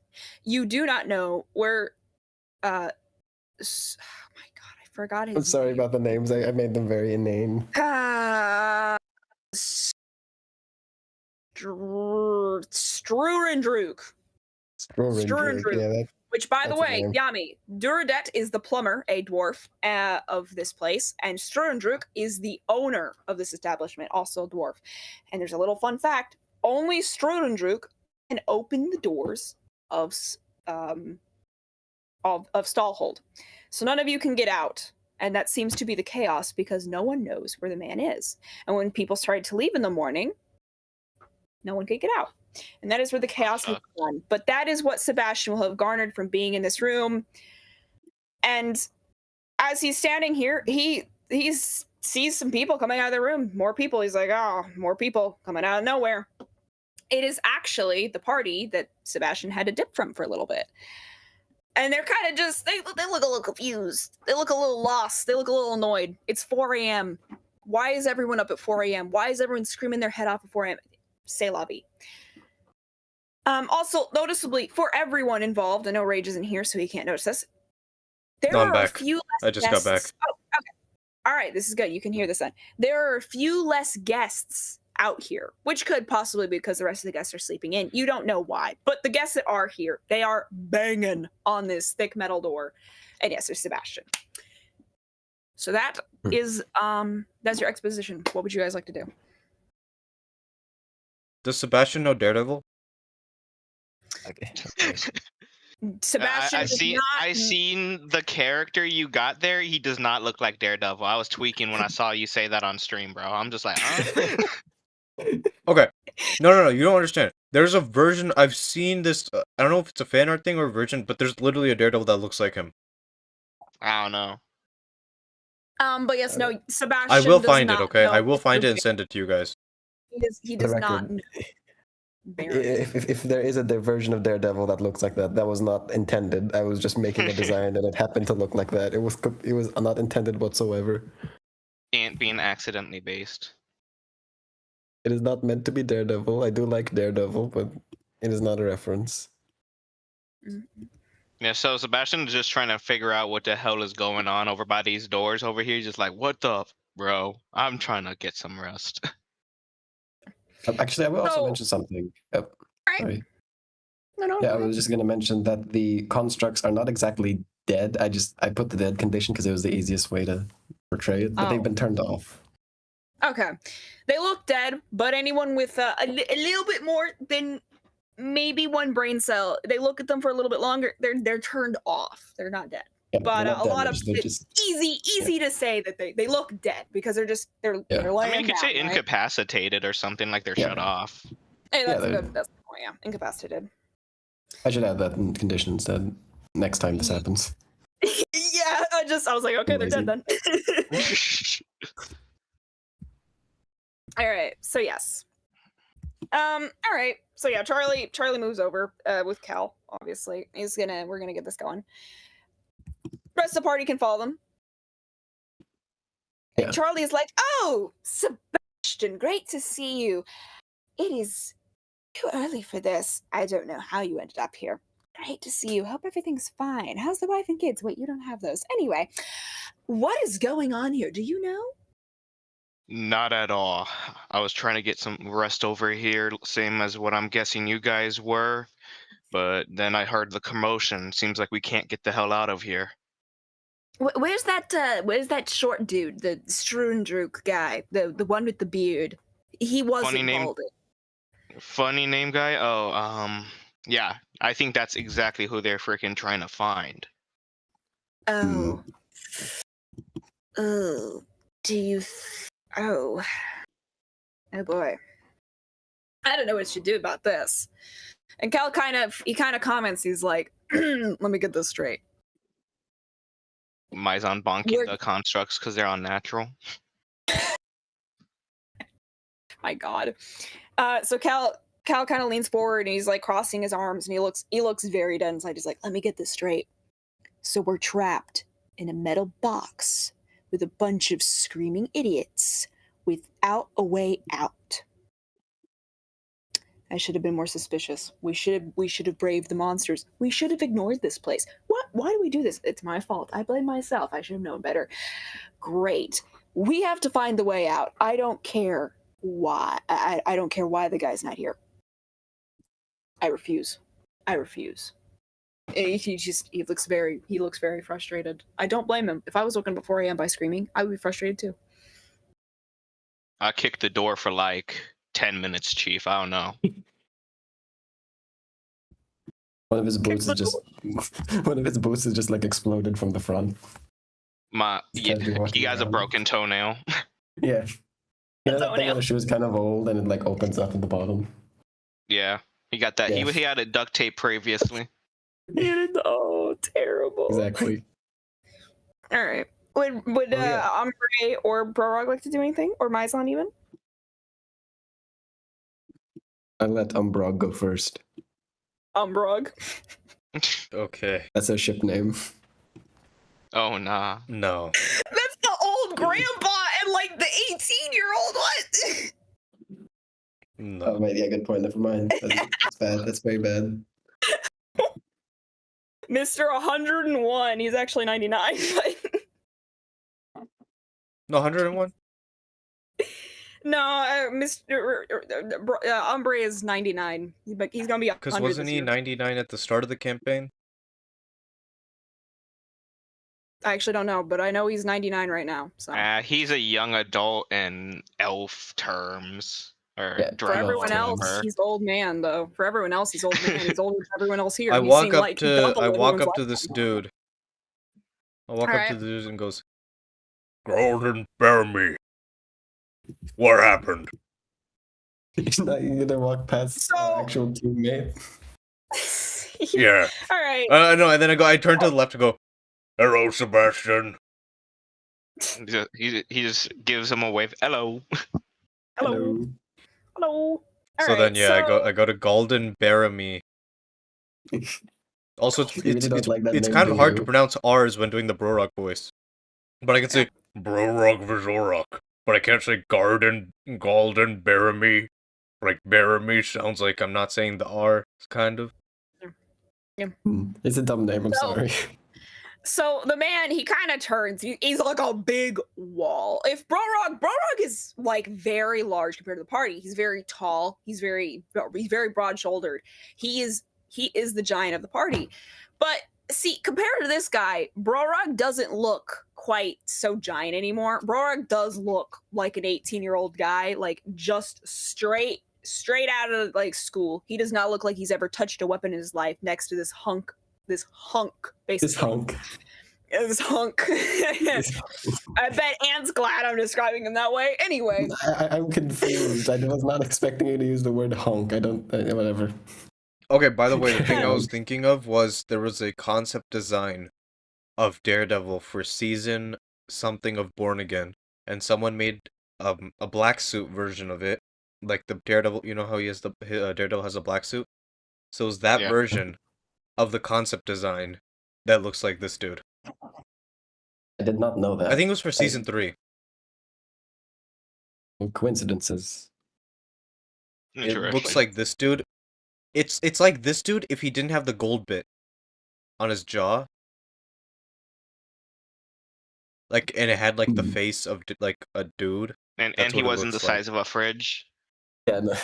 I'm pretty sure Daredevil usually isn't the size of a fridge, unless it's Marvel Rivals. You can't see the rest of his body in this picture. He has the hood and then the like shaggy clothes. So He has a baggy giant clothes. funky metal arm though. I Yeah, can't funky see that metal in the arm. picture. It's on the opposite side of Brorog got Brorog's. socked in the jaw by it, bro. No, but when I first called him Daredevil, I didn't see the arm. Yeah, And I've that's already Okay. started calling. Anyway, we're getting started Yes. with Daredevil. So yes, Baramy, he turns and he, using that distorted voice, obviously distorted by some sort of like voice box or something. He says, "Doorman go missing." So profound. And so one dwarf kind of turns and she kind of yells, "It's not just the doorman! He runs the bloody inn! Without him, nothing frickin' works! We're screwed without Strudrick! We got to find him! We'll never get out of here without him! The doors will stay shut until we're dead! Until we're out of cheese and water and milk! Until we're out of bloody life left to give!" And she seems to be losing her shit. Yeah, Maizon turns around and like shocked, like, wait, you only have cheese? That's the only food you got here? And she kind of like pauses, and it seems her chaotic like melting disappears from her. And she's like, "No, we actually have a fine assortment of different meats, cheeses, berries, and breads. We try to make sure that we have all the things necessary to make everyone here happy and at the best of their pleasures." And then she's back to screaming and banging on the wall. Good, because I'm minutely lactose intolerant. Yeah, no, like she's like screaming, and then Sebastian's behind me. Oh, that's good. Good to know. I'm like, well, yeah. So Maizon got his, he vented his rage on the construct. The construct took 0 damage from it, but he was smacking it. Mhm. And he jumps down, and then he just looks around the party and said, like, that dwarf. He said, "There's only one exit, right?" Oh, I believe so. So he might have just left us and locked us in here. Yeah, has this never happened before? So the dwarf lady, I feel like she's honestly the one giving you guys information about this. So she kind of walks over, and she seems to kind of like she got like puppy cheeks, like she's been crying a little bit, and she's trying to calm herself down. She's gotten her like her venting out. She doesn't have the energy bang on the wall anymore. She's like, "No, he loves this job. This is his home. This is where he lives. He wouldn't leave us. That's not Strudrick. That's not the Strudrick we know. Especially not because his best friend also lives here. These two keep each other here all the time. Issue, we haven't seen Duradut either. I don't know where Mr. Ingots went. I don't know where either of them are." I gotta give the dwarf the last name Ingots. A little stereotypical, if you ask me. A little. A little. Is it because of metal? Yes. Ah. Anyway, where were I'm we? very smart. Mm-hmm. Yes. So yeah, and so she finishes off with saying, "It's clear something's happened to him, and he's somewhere in here.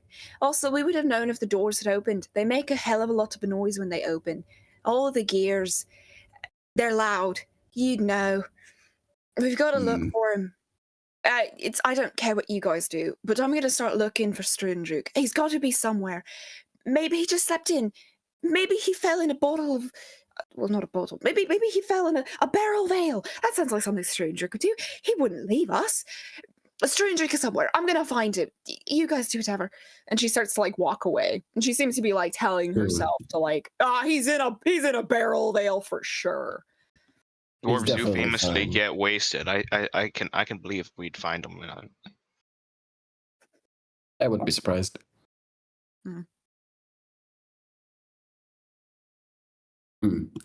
He just so Sebastian's just gonna look towards the group of people panicking at the door and just be like, "Yeah, we shouldn't even bother trying to get info from these guys if they're panicking like this." Yeah. Yeah, a lot of them are also like guests or just rich people who happen to be going here. Like they probably don't know much. Do silly speak with the wall. He points at I don't know what his name is for Baramy. Yeah, Baramy. Yeah, his last name is Golden Baramy.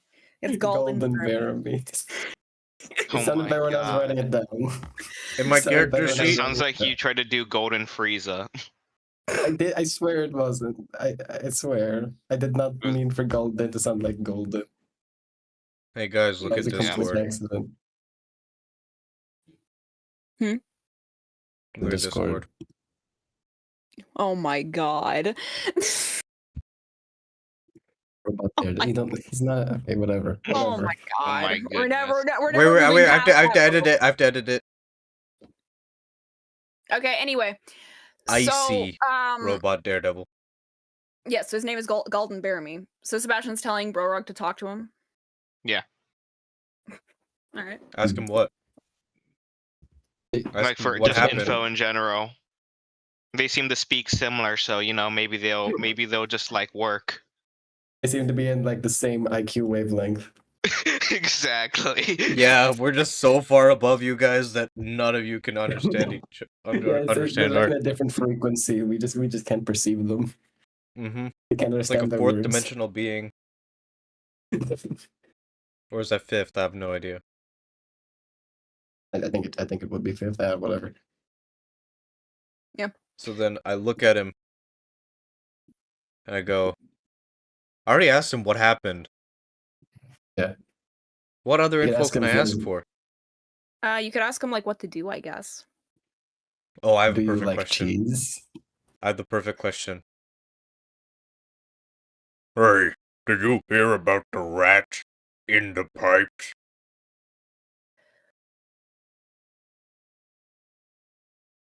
There's just a long silence. It seems like he's not even going to deem you the response. And then he hits you with the... Maybe. Oh yeah. Would Andres have gotten a similar message to them in his room, just like for clarity on the pipe switch, or is that something he's just gonna have to find out?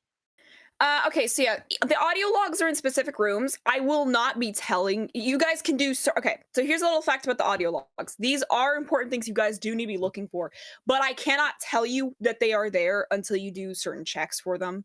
Because if otherwise it would just literally be like me being like, yeah, hey, audio log right here, go to it. You guys have to find these yourselves. So you guys can either do checks or sometimes they will be on the maps, but if we don't have all of the maps ready, they won't be there. So you guys do have to do certain checks to find them. Sometimes the first one was a freebie. All right. So them being in certain rooms means that they're the only ones in those rooms. Sebastian being in a separate room means he didn't hear the complaint or the thing about there being rats in the pipes, but he would have heard these sounds in the pipes all night. Like he would have been consistently woken up by like weird things and then the disappearing and then the weird things and disappearing again. Alrighty. So he would know he would think there's something in the pipes at least, or like something going on with there. So hearing Brorog say something about rats, he'd probably just assume, oh, rats. Okay. Easy Okay. to Yeah, deduction. Barog just then adds, he goes, yeah, I think they were eating rotten eggs. Rotten eggs. The guy seems to pause a little. And he says, you have large group. All should go into teams. You and I will search. We must find the Strundruk fellow. Okay. I have I a have feeling that feelings. this guy's gonna stab me in the back the moment we split off from the group, but that's fine. He won't.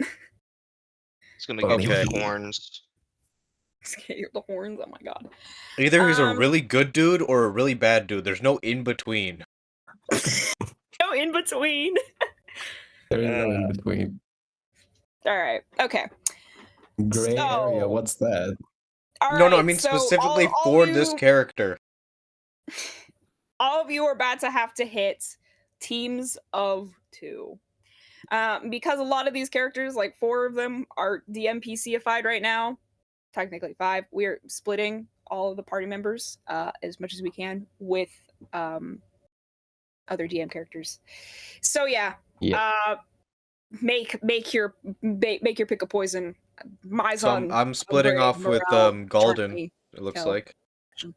Yes, you are going- Mazan's going with Morel, so they can DMPC together. All right. Anyway, I'll shut up. Not beating the allegations. All right, so I'm guessing it's gonna be Sebastian and Charlie again, and Kel and Umbre. That's Oh about right. boy. We got our drow boys working together again. Let's hope they don't get accused of being thieves again. Let's hope they Hopefully don't there's get no profiled racists again. here. No Surely racial racism profiling. doesn't Bossing say exist. there's no Not with racial. dwarves around. Come on now. Nah, dwarves are secretly huge drow haters. So, you know, Umbrea and Kel are gonna split off and Well, I gonna get just mean- rotten eggs thrown at them. I mean, drows are elves. Okay, we're not getting into this right now. All right, so we have groups of I feel. we got 4 groups, and each of you. All right, hold on. Okay. I actually don't think we have.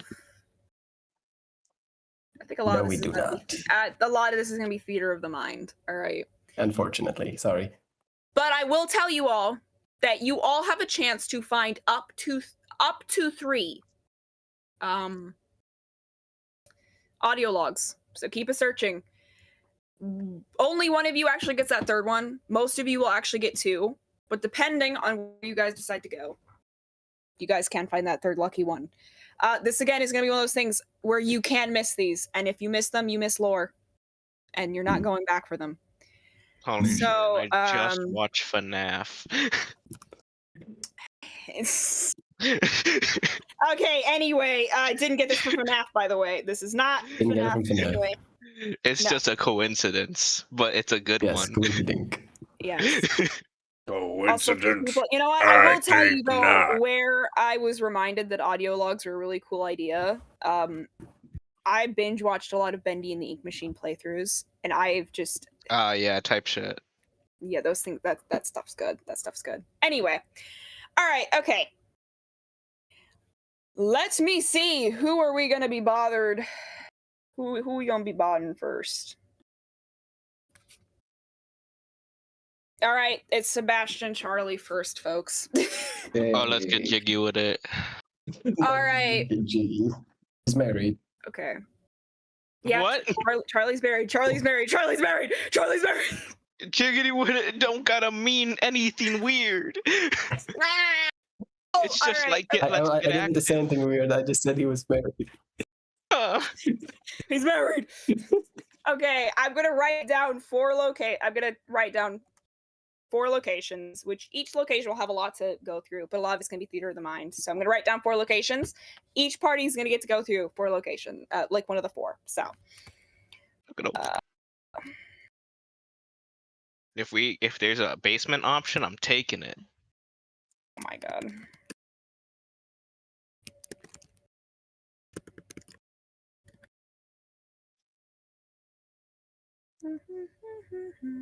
All right.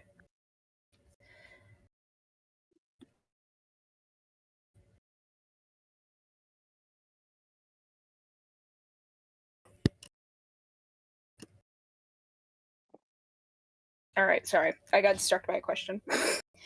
Yep, sorry. Now you're all asking good. the question. And distracted me, folks. Yeah, sorry. Why?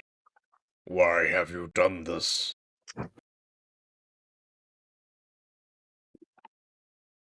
Okay, Thunder or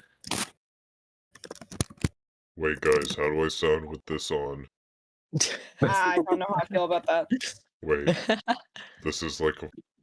Okay, wait, let me try doing the Brorog voice with this on. I want to see how that Okay, sounds. so I didn't Oh, hold nah. on before you do that. I didn't know what the generalized term for this is, but I put the 4th option as the guts of the inn, which is basically where all of the workers generally go to fix things. It would be like where their engines are for a lot of their tech stuff. Maybe It's like basically cellar?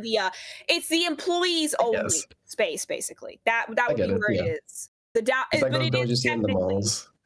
Yeah, it's the doors you see in the malls. But yeah, it's technically not their workspaces or offices. So, and the differences between workspaces and offices. The offices are actual rooms with doors. Workspaces are little cut-ins into the halls that are just like out to the open, so anybody can walk by, and if they need help, can like tap a worker on the shoulder and be like, "Hey, I need your help." That's what Got them working in workspaces are for. cubicles. Got that 9 to 5 mentality. Basically, yeah. So yeah, dwarf workspaces are basically cubicles. cubicles in the halls. Offices are offices, and the guts of the inn are where all of the actual work goes. So yes, Charlie and Sebastian get first pick out of one of these 4. And then there's the rooms.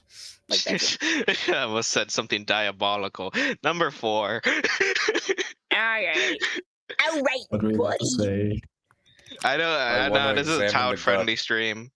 Yeah, I'm not letting Is him. it child-friendly no. stream? Anyway, okay. This so is not time to go because into. of you all. What did I do? Yeah, what do you do? You haven't said anything. That doesn't like. That's Okay, okay. exactly my point. Like Razor is not included in that statement. Then. There, Okay. I typed it instead. He's above it all. I don't understand that. How is It's that? not that terrible. It's not that That's not terrible. that Wait, I bad. was gonna It's say not- it was not- worse. Okay, yeah, no, that's not the Then best. type That's not the however you're best. gonna say it. He did. Don't worry Wait, what do you mean? about How type? Like type the tone? How you do? How you do that? Yeah, don't worry about it. Capitalization. Whatever. Let's move on. Anyway. Yeah, that didn't happen. Okay.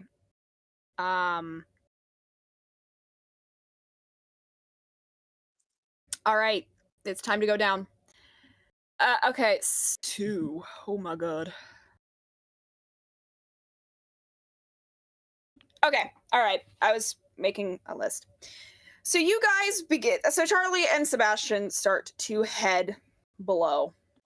Obviously, this map is just going to be showing them the above view because we do not have a below.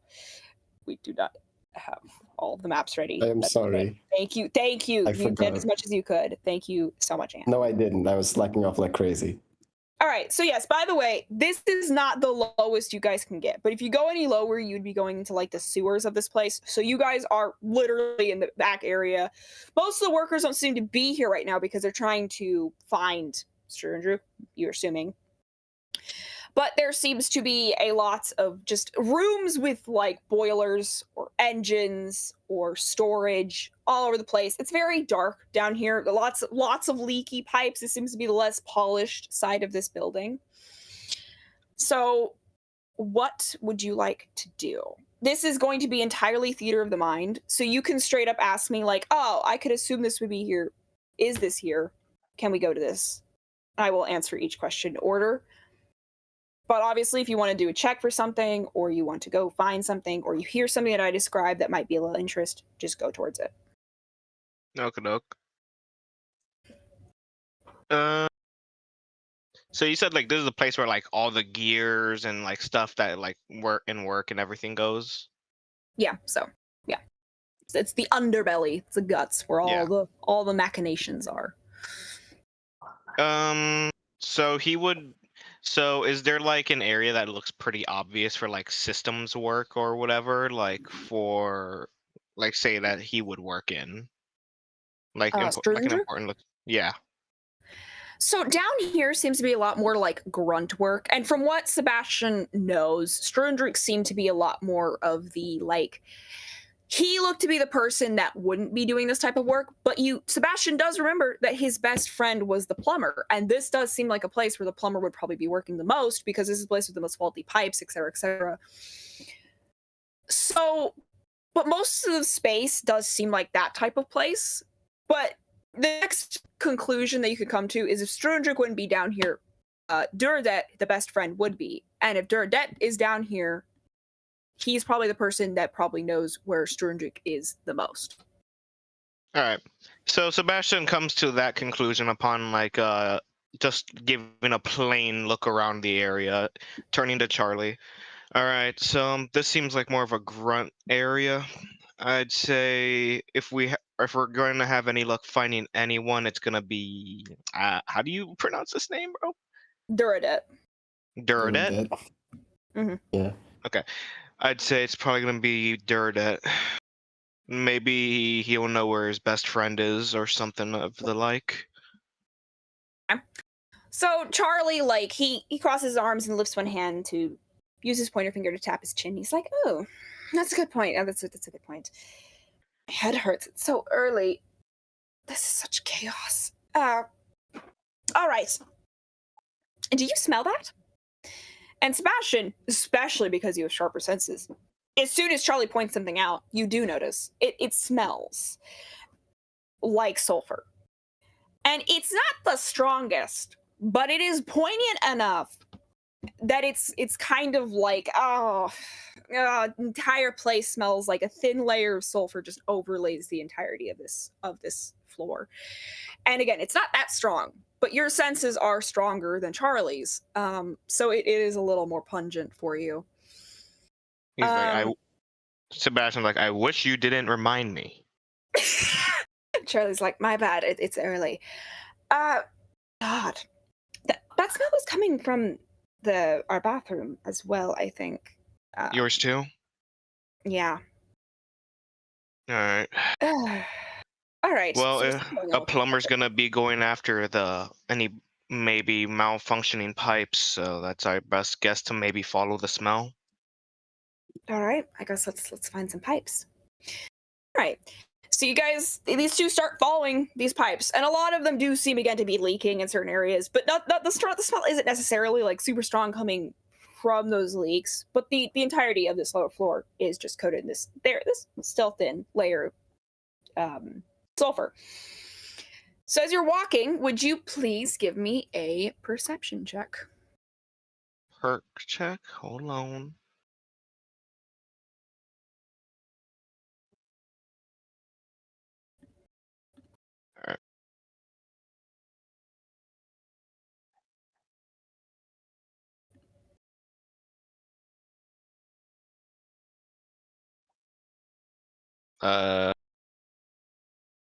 Got a 24.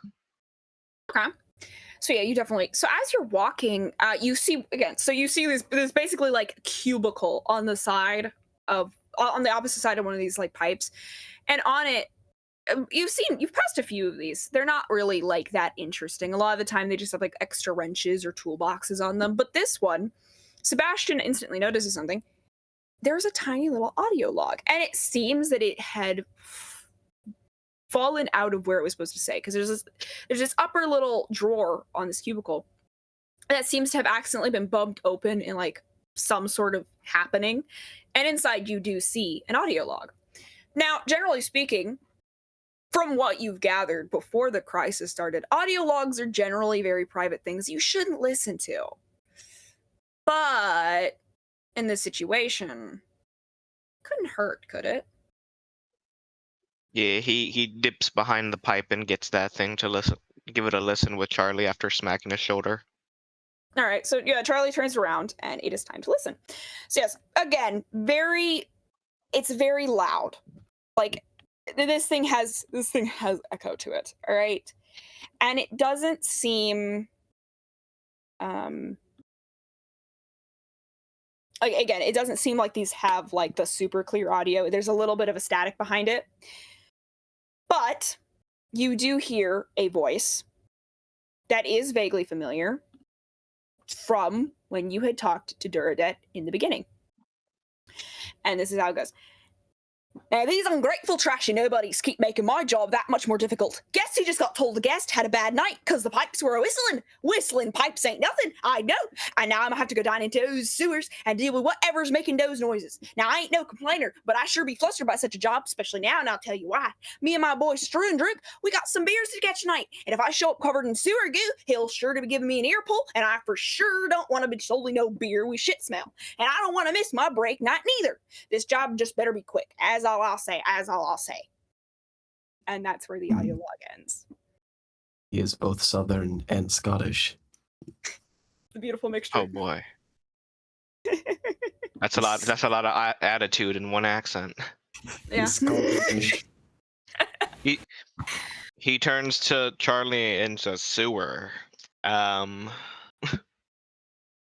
that's Not that's it? one hint. I don't know if we should go into the sewers right now, though. I mean,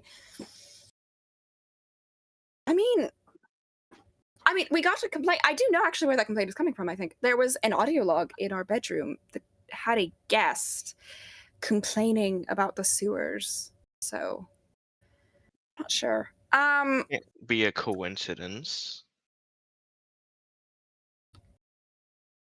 Okay.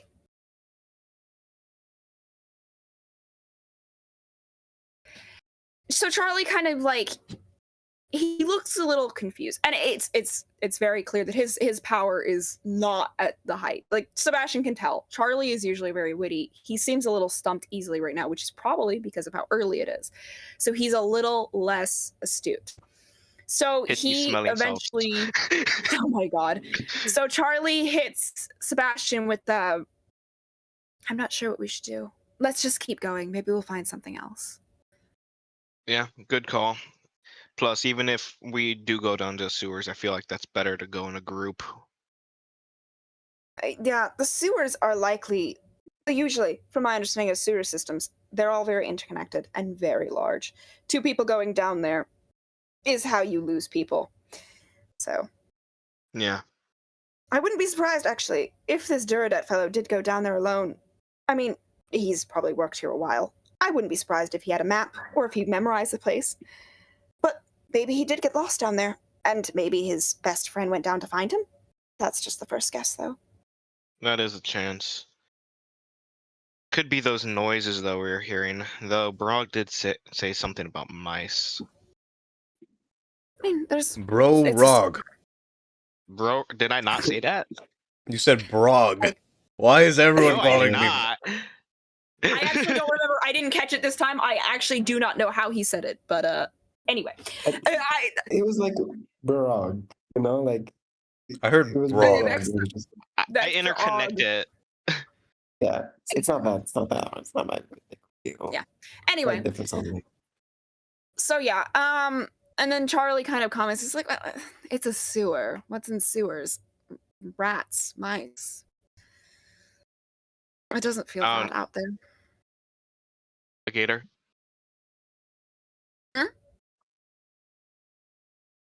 Again? A gator. A gator? Perhaps a croc, Yeah. one which kills people. Uh, I've seen some killer crocs in a bathroom before. That's interesting. I don't know. I mean, we're not. I mean, this is. If you look at a big map, it wouldn't look like we're that far, but this is pretty inland. I don't know how there'd be a gator out here. He shrugs. So Charlie just shakes his head and he's like, "All right, let's keep going." So I'll have Charlie roll his perception check. This is the chance for the second one.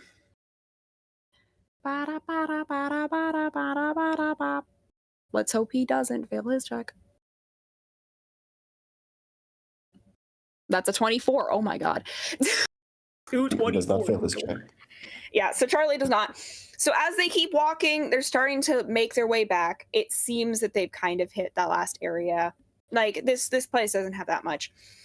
In one of the rooms, this seems to be kind of like the break room for down here.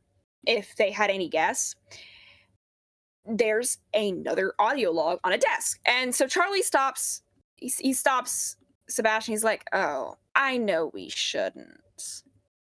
I know we shouldn't. Should I go grab that?" Do it.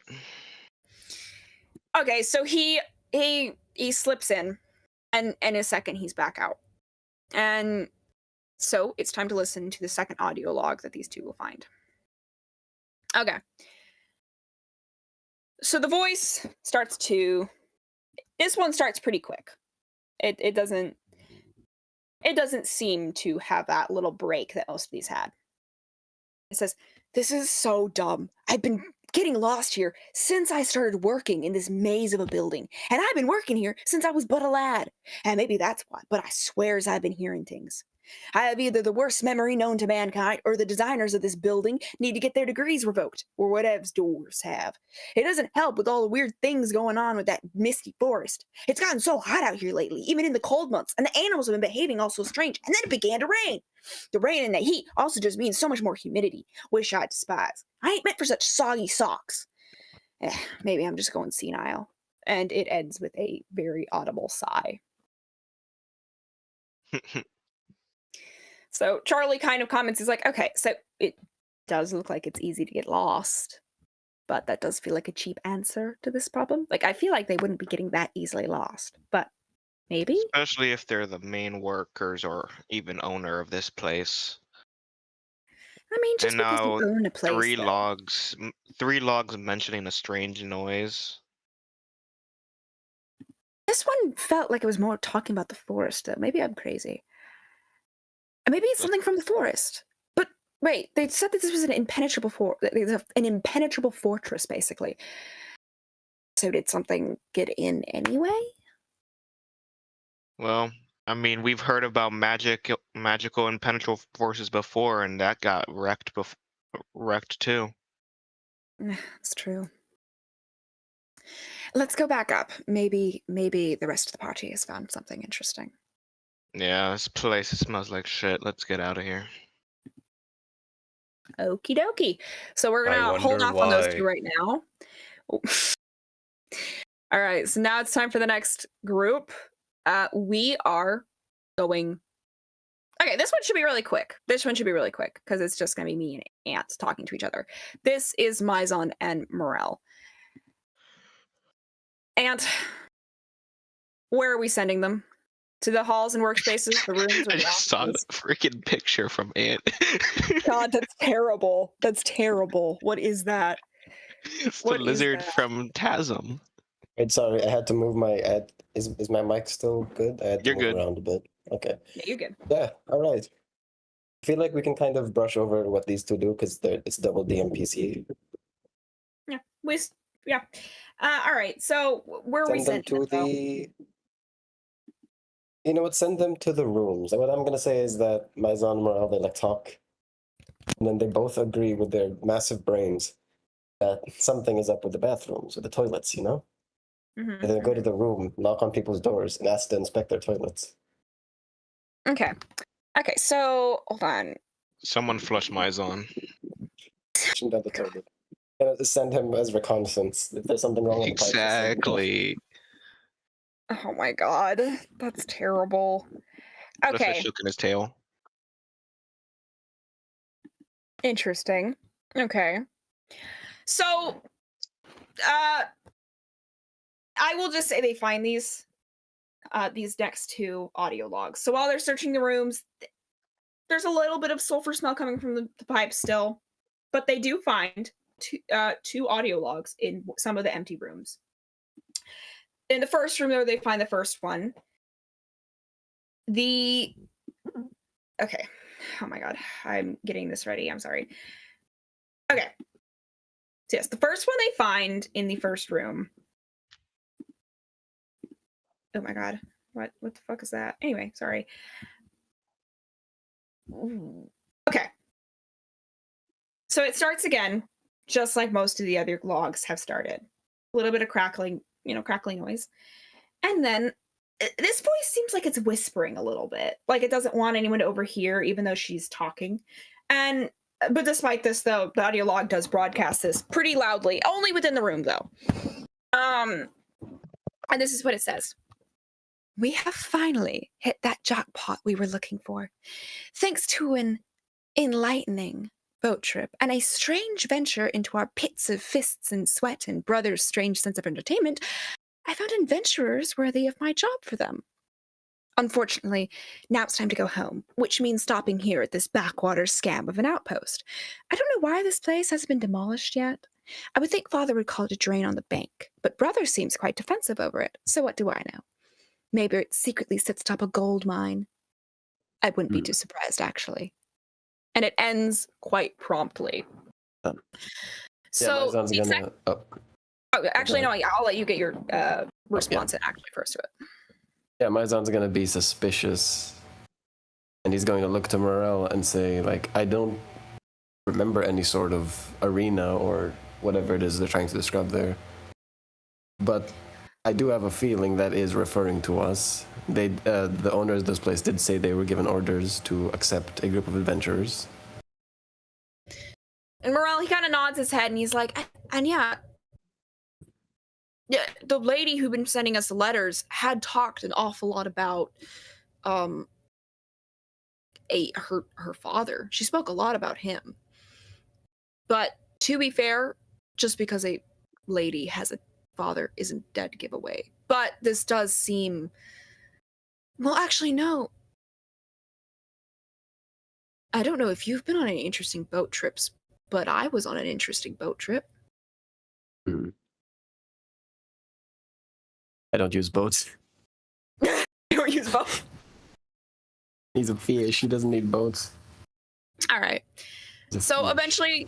eventually these two do move on, and they do find the second one before they turn in to go back to the rest of the group. And so this one, it starts like this has a much longer pause than the rest of these. And you can even hear a little murmuring, like, is this thing on?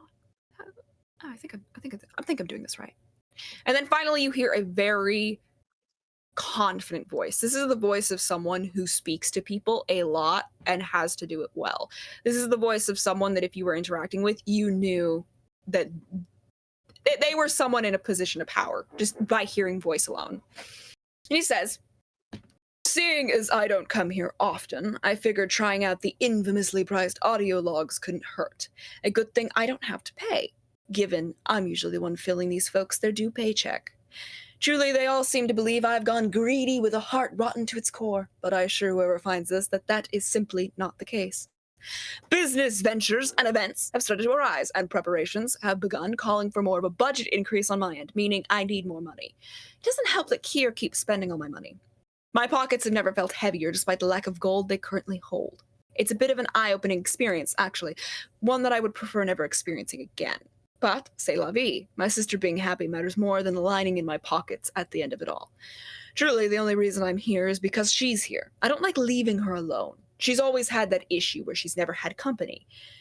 I hope that my presence can fill that empty hole in her heart, at least a little, despite our often fighting. I see why these audio logs are so popular. They're quite easy to talk to." And it ends. Yeah, so Maizan, after listening to that, kind of tosses it over his shoulder and then kind of like huffs, saying, useless family drama. And I assume Morel will attempt to catch it. Yeah, Morel awkwardly catches it. And, you know, I feel like Morel will be keeping these just in case they need to, like, re-listen to them. It Because seems they like do a seem, hoarder. especially because these two seem connected because of a brother and a sister.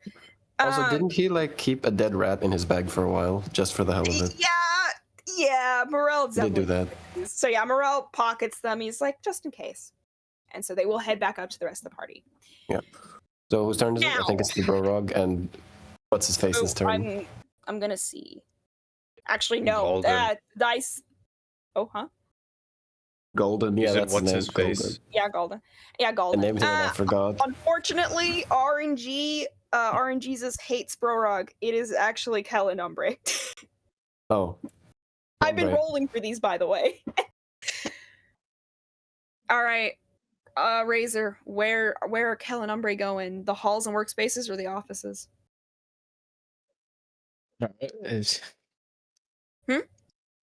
What? Where will Kel and No. Umbre be going to search for like clues about where Strundruk went? The halls and workspaces or offices?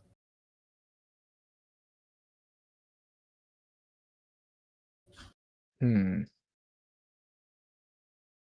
think the halls would be interesting. Just relatively. Okay. So you're in the halls? Yeah. Okay. Works with me. Ba-da-ba-ba-ba-ba. Let me get this set up.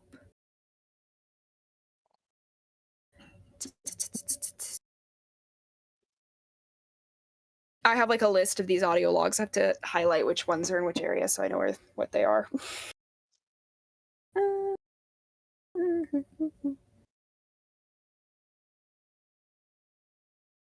Okay. Okay. So, all right. Someone is telling me something. Okay. Alrighty. So Cal and Umbre, they make their ways into the halls. And obviously all of the halls are lined with these little cubicle-like workstations. A lot of them seem to be covered with random papers or just like random tools. Most of them are obviously empty though, because most of the workers are out doing stuff. And a lot of these halls, these seem like very neat halls. This does not seem like a place where a lot of people go very often, but most notably, pipes cover the entirety of the walls and the ceiling. So it does seem like this entire building does have some importance with these pipes. These pipes seem very important to like the structure of this building, which definitely means that there's this little underlying very faint scent of sulfur coming from these pipes. Oh, Cal and Umbre, they're walking. There's a lot of walking to do, but there's also not a lot of differing like sights in this area. Lots of doors, lots of like mechanisms that look like they've been powered off. There's a few constructs. Most constructs, if not all of them, have been powered off. And obviously the workstations. So, similar to what happened with Yami, you can ask me if there's something. You can go to something I've vaguely mentioned, or you can just ask to make a perception check. Any of this work.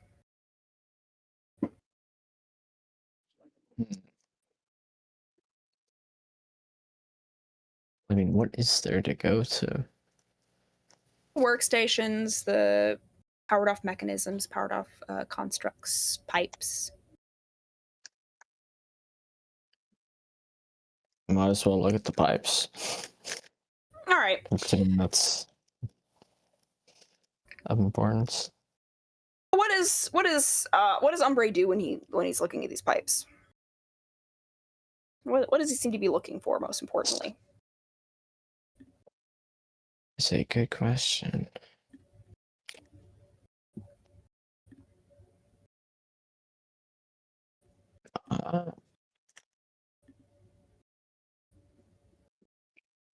Whatever you could find, I guess, would be.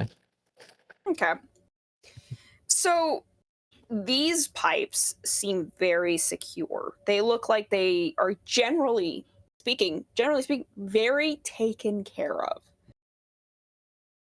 But as you're looking at these pipes, you notice something strange. Some of them have been loosened just a little bit. And where these things have been loosened, there's a little bit of a gap where something, doesn't look like a lot could get out. But if enough stuff was going through the pipes at any given time, that would probably give way to a leak or, something like that, right? It looks a little too purposeful because everything else is very neat, very tidy, taken care of very rigorously. This is not.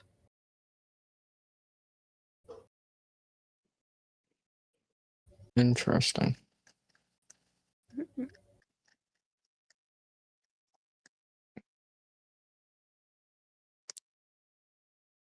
Oh.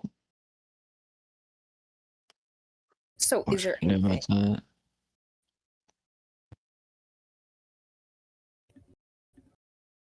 Anything else you'd like to look at? The constructs, I think, would be Okay. another thing. Okay, so you walk over to one of these powered off constructs, and they're quite large. Even when they're in their slumped powered off positions, they're kind of laying down. They're still quite large. They're made out of some pretty strong stuff. They don't look like something that would be very easy to just whack over the head. So it's clear that to power these things off, you have to have the switch to do so. And obviously, the only person that would have the switch to do that, so from what you've gathered so far, would be Struendruk. So the question is, why did Struendruk power them all off? That's kind of weird. And obviously, just looking at it from the outside, there doesn't seem to be anything from the outside that looks like something you could use to power them off. This is it's a very strange happening. Maybe something happened that just made them all go out, but that doesn't seem very likely unless it was, again, done by someone with the remote. Hmm. But otherwise, the constructs look completely unscathed.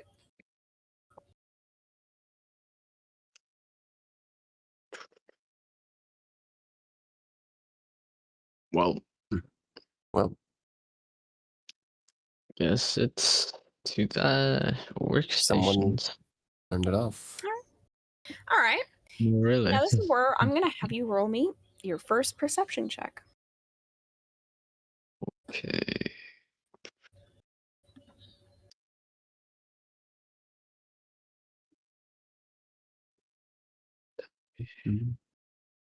Watch Razor hit the string of nat 20s he hit that one time.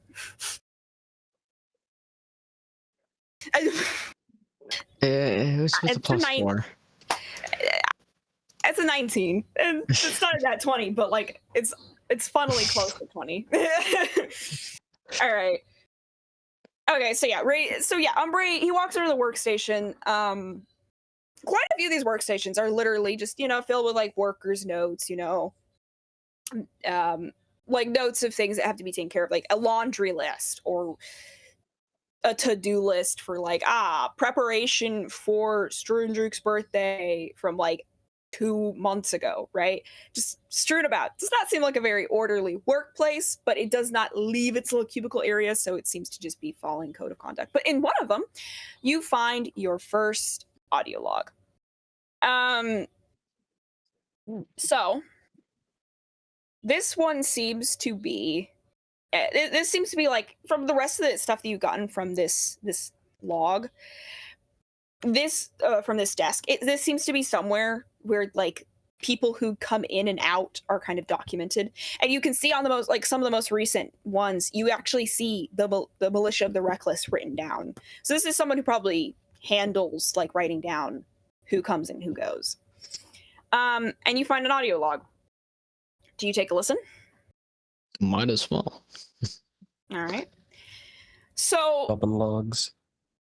All right, so the audio log begins with, I tell you, whoever the Zentarum keeps sending out for the expeditions needs to be checked first. We only ever get the brutish dogs of the Zentarum, and it shows in their terrible manners. Now, I don't mean to gossip or complain, but if you had been damned to see the most recent guy that came through, he was a monster in all rights, especially when it came to manners. He was terrible. And because of terrible management, of course, we can be throttled around by these big guys who have no chill, and no one will care. We don't even have good health care here, I swear. I don't ask for much. I mean it. I just want the Zentarum to start holding their employees to better standards. And you can kind of tell as it ends, this guy's kind of just genuinely tired. Oh, feller. He just wants a less toxic workplace. As he should. We now know that they even hate their own workers. Yeah. This place They hate each looks other. like it sucks. This place looks like it sucks so far. All right. So, do you do anything after listening to this, or do you just keep searching more workplaces? Keep going down the halls. Just keep looking. As All right. We'll have Kel roll this next perception check for us. Ba-da-ba-ba-ba. RNGesus, be nice to us. That's a +6. I swear to God, Kel. I swear to God, that's a +6. There's no way, right? There's no way. Oh, why is that hidden? Oops. Why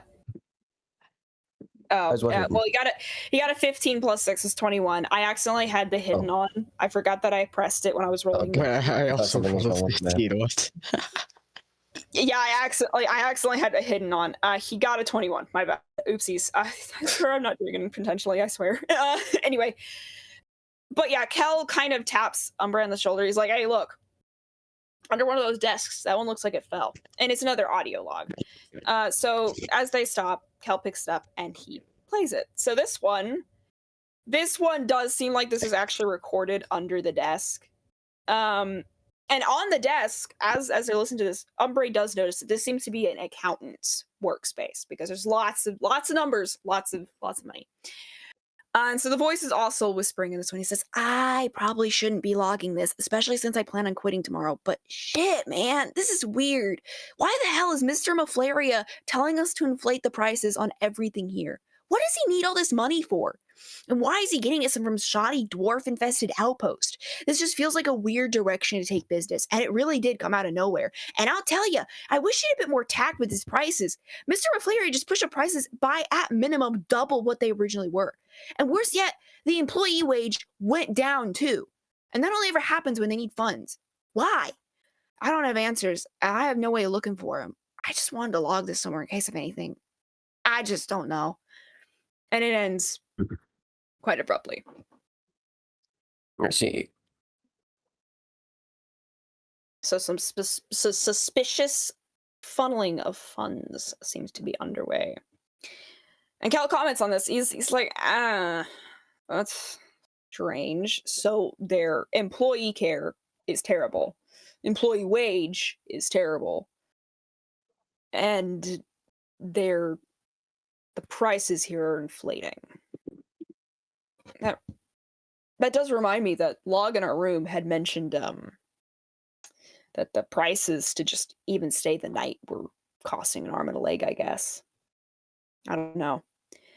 That's weird. But I don't feel like this. Maybe this has something to do with Strundruk? I'm not sure. His last name is Stouthand. I don't know who Mr. Maflaria is. Do you? Do you have any clue? I don't.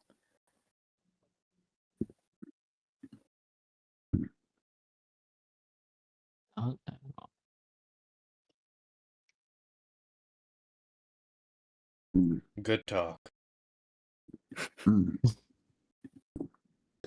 I don't think like in character Razor would recognize the name.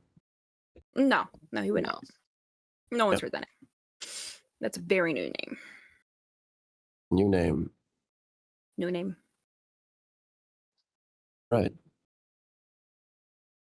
So you guys got information. Yes.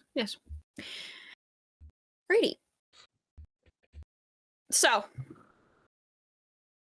I'm assuming you guys keep going now. This is where you guys keep going.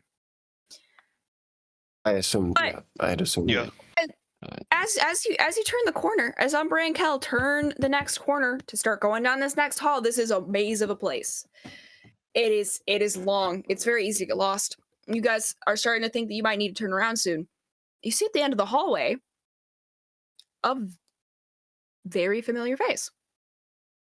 Now here's where you guys have to kind of pause. You can hear the cries of terror from in the waiting room, right where you are. They're a little faint, but you can hear them. The person across the hall from you is Struendruk. Why is he not checking out the crisis right now? Why is he standing at the end of the hall? And most importantly, what are they doing here? He doesn't seem to be doing anything. He's just standing there. And in one of his hands, you can kind of see he's clutching something. He's clutching something. You can't see what it is exactly, but he's holding something. And to make it worse, there is literally an asleep construct right next to you guys. So Struendruk is right there. Chaos is happening right back out there in the main hall. And the things that are meant to guard this place and keep everything under check have all been powered off. And all this is controlled by Struendruk. So what is he doing? And what will you do?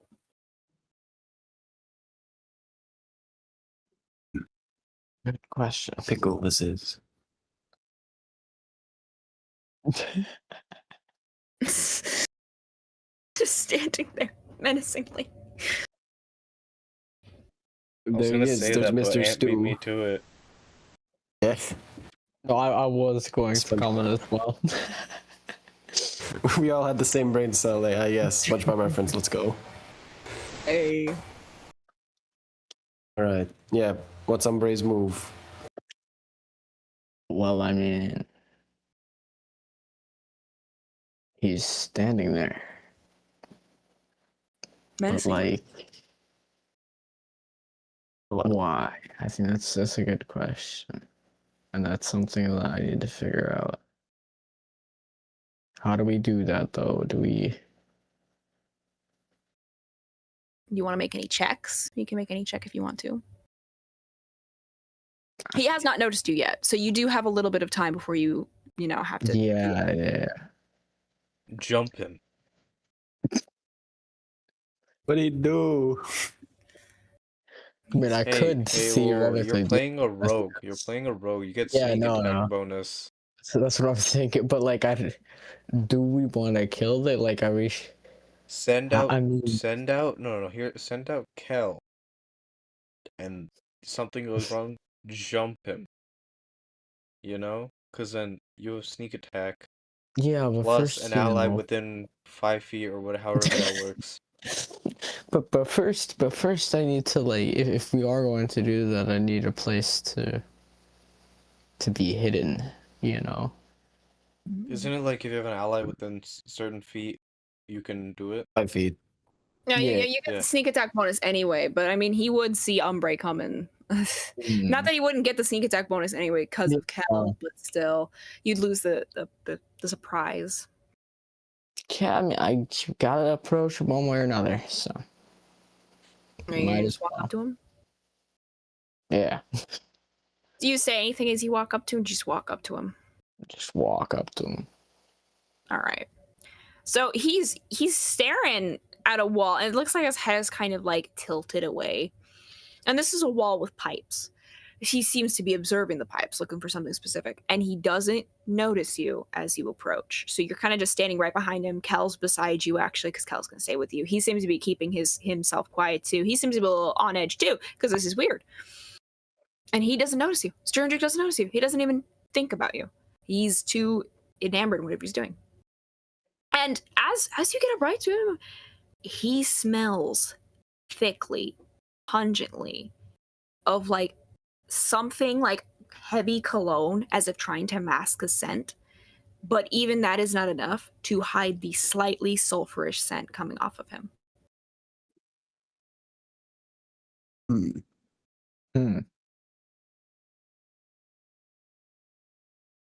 What's Umbre's master plan?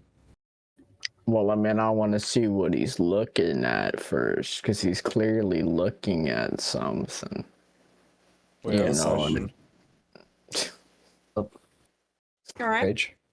When Borog went and talked to him like earlier, was the scent there, or is this like a new thing? This is a new thing. Oh, Yeah. Okay. he's been up to something. Ooh.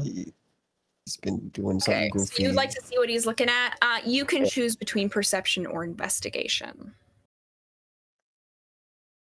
Well, then I'm gonna go perception. All right. And also, you know what? I will have Kel give you the help action, so you have advantage. Wait, this fails, right?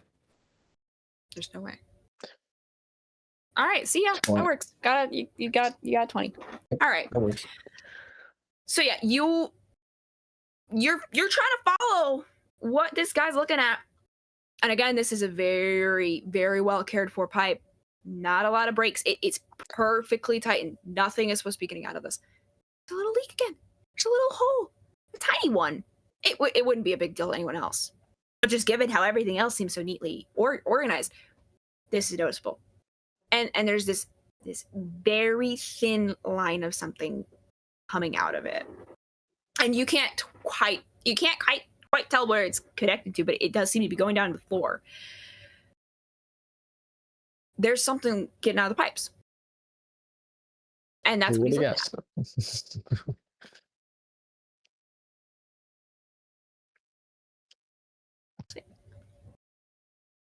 Drew is looking at the green slime. Not the green slime, sorry. The red slime coming out of the pipes. Why is there red stuff coming out of a pipe? Someone had a very bad day.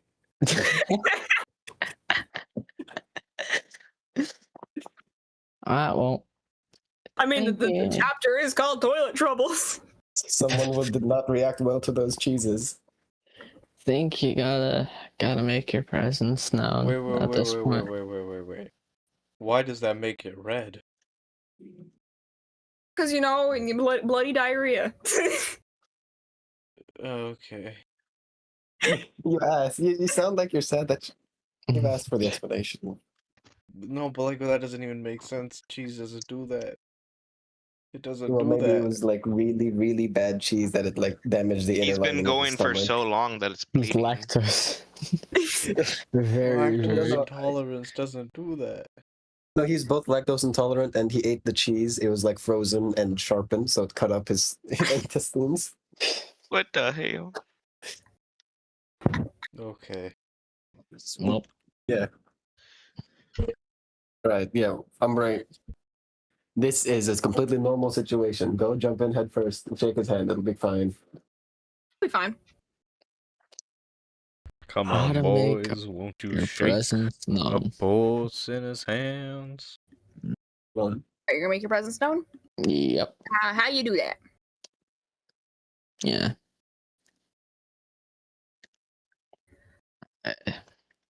Umbre's gonna say, "Hey, what you looking at?" Okay, so this guy kind of like, it is clear he was not expecting that. He kind of like tosses his hands up, and you kind of see his grip on something kind of slips, and you kind of see it. It looks tech related, and then he tightens the grip. He kind of looks back at you.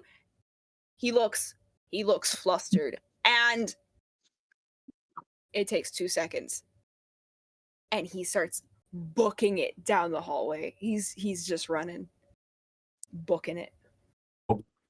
Oh, he is getting hunted down. get him. Get him, Yeah, boys! He's shorter than you. You can run faster. Exactly my He's point. shorter than you. Debatable. No, you know, I'll give it to him this one time. The one Cat, it's a person. dwarf. Cat. He has longer legs. They're literally like 4 feet tall. I mean, so is Umbre. He's like, what is he, like 5'2"? He's fine. I thought it was 4'1", or he's 4'1" or 5'1". I can't Is he remember. 4'1"? Oh, he's No. 5'1". No, 5'1", I think. It's Either 5'1". way, You thought Kel Umbre was is 4 right feet tall? there. Either way, Oh, yeah, Kel is Kel is right right there. there. Well, either way, I am after. Yeah, no, All right. Intense chase scene incoming. All right. So as Strundrick is running, he starts pressing buttons. All right. Oh my God! Thank you. I have the perfect gift to send when this happens too. Okay, perfect. Anyway. No. All right. So Why is it as he always starts that when running- you and why is it always when you and Kel are in a scene, it's a chase scene? It's only happened twice. If it happened the third time, then we know it's a trend. But like, this has just happened twice. Yeah, it's fine. All right. It's Anyway, fine. so yes, as you're That wasn't running, intended. Strudrick is using this thing in his hand and he's pressing buttons. And this does seem to be what controls all the mechs in this building, because things start to open up and things start to close and the halls begin to get like obstacles. And almost immediately, Kel gets stuck because word for word from what Ant said, his chest is too wide. Hey, okay, for the record, I worded it like that because I know you'd get a kick out of it.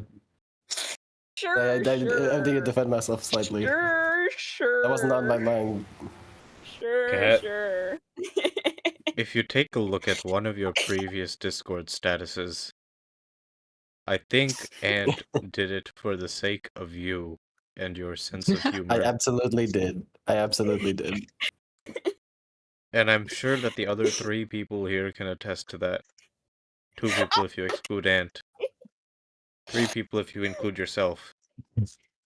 Oh my god. Anyway, alright, anyway. But yeah, so now it's Umbre and it's Strundrug. So I'm gonna hit you with a fast level of dex saves. Oh. Alright, so the first one pops up out of the floor. A large door starts to rise, and it seems to be coming from the floor itself. Please make me a dexterity saving throw. 25. Oh, Jesus you Christ. passed Okay, that. whatever. Yeah, Gotta send you to so the back room. Umbre, he places his hands on it We could as send it him in the back room. rises, and he pulls himself over and he keeps going. As soon as he's gone, he pulls himself over this and he lands on his feet and keeps booking it. He does not even pause. He doesn't even go up any further than he was running. That is how smoothly he does that. Chef's kiss. So he keeps going. He keeps booking. He's getting past these things that Strundruk is trying to throw at him, and you are slowly but surely gaining on him. But this is when a faster mechanism starts to crash in from the side. This time it's a side wall starting to close in and starting to it's making a circular motion to swing shut. Please make me a dex save. Oh, 14. 14. Oh, That, Okay. he All had one right. moment of coolness. Yeah, he got to be Okay. cool for one So- moment. Umbre starts to get through this, and then his shoulder gets stuck as it's closing on his shoulder, pinning him to the wall, slowly crushing his shoulder. I am going to roll a 1d6. You take 4 bludgeoning damage, but you manage to get your shoulder out, but your shoulder is dislocated now. Eh, Well, As you pull it free, it makes a horrible sound. It hurts. Tis but a Um, scratch. But do you keep Dislocation booking it of after him? Bludgeoning. yeah, we keep going. Who cares? Yeah, no, each time he fails, he just loses use of one of his limbs, and at the end, he's like inching across like a worm. It's literally his but a skin. It's just but a scratch. Yeah, he's Okay. like crawling on the floor, like, get over here. I'm not done with you. Beautiful.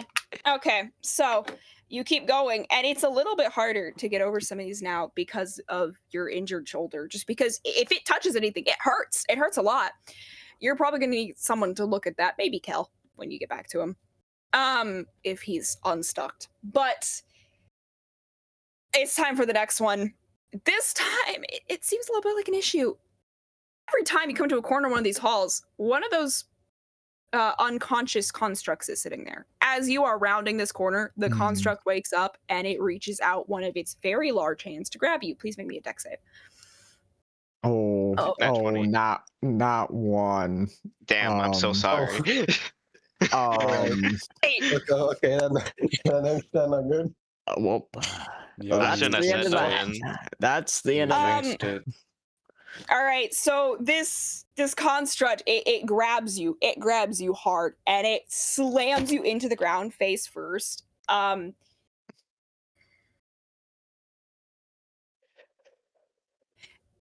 Your Again, nose like does Mortal start Kombat bleeding. It is not fatality. broken. Your nose is not broken. It is bleeding though. And it is putting immense weight on you, and it is not letting you go. And up ahead of you, you see Strundruk round the bend, and he's out of sight. But behind you, you do notice that slowly but surely, all of the things that have been opened and turned on are starting to go back to normal. And you see Kelp booking it as fast as he can.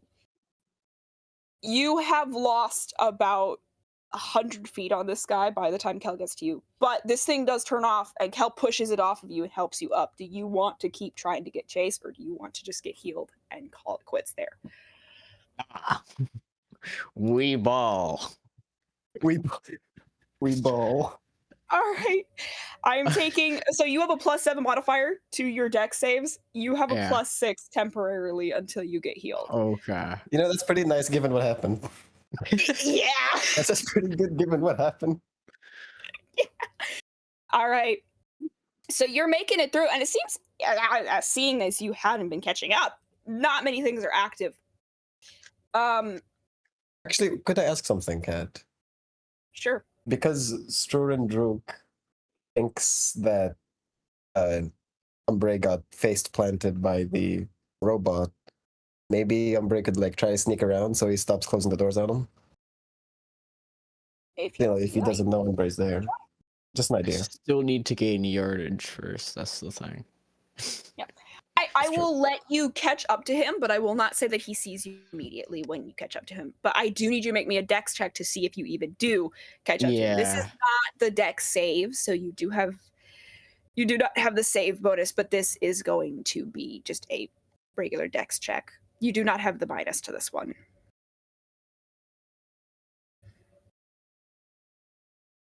Wait, hold on.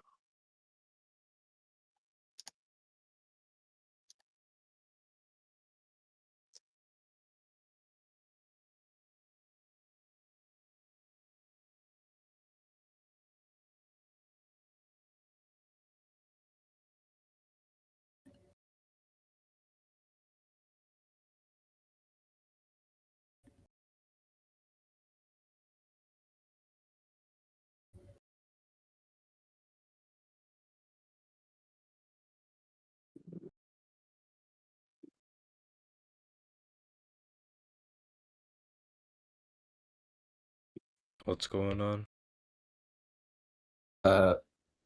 Strurendruk.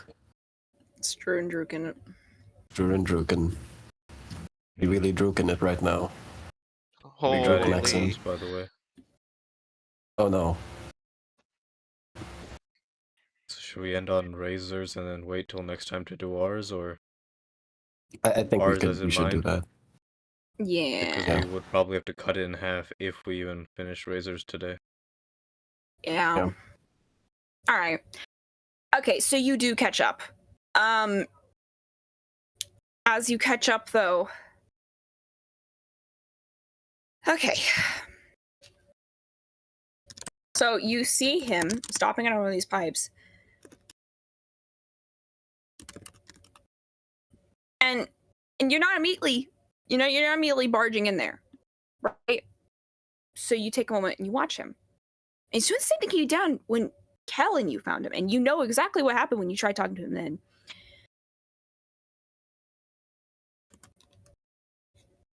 And he kind of is looking at this pipe, just like he'd been before. And he throws his head back a little bit. He doesn't see you. Throws his back the other way. Doesn't see anything.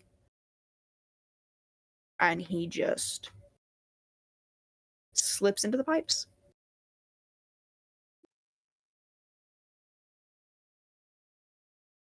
And he's gone. Into the pipes. Slurp. You do see there is a workstation next to where that pipe had been, though, and you do see that last audio log, though, for convenience, just to give you a little reward for all the beating you took. you got slam dunked pretty hard.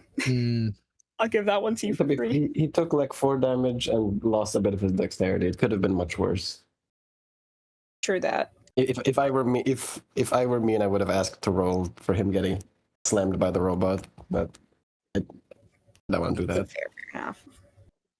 Given what's going to happen later, no spoilers, I feel like it's not a good idea to kind of reduce his HP too much. Yeah.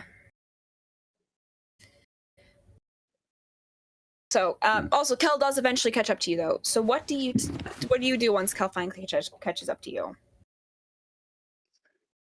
I mean, what else is there to do? Fix my shoulder, Get your please. shoulder fixed. Yeah, get your shoulder fixed. Tell him that the guy slipped into the pipes. Somehow, the dwarf fits into the tiny opening in the pipes. You know, maybe he He's has those flexible actually- bone thingies. He's actually a tabaxi exactly. in disguise. Nah, we'll just send Tabaxi. I don't think our tabaxi- tactical Mizon after him. I don't think Yeah, Martha's no, gonna just throw fit. it Like, back. remember, this is like a 1-inch opening. Transform Yeah, into so a he's an snake. octopus. I think That first octopus thing works too. is Umbra's gonna tell Cal. He escaped through the pipes. So yeah, Kel starts to heal Umbra up, and he's like, he did what? How? I don't know. Just slid right in. Are you okay? Actually, it's a stupid question. And he's helping Umbre get his dislocated shoulder back into place. Have any head trauma? That's the most important question.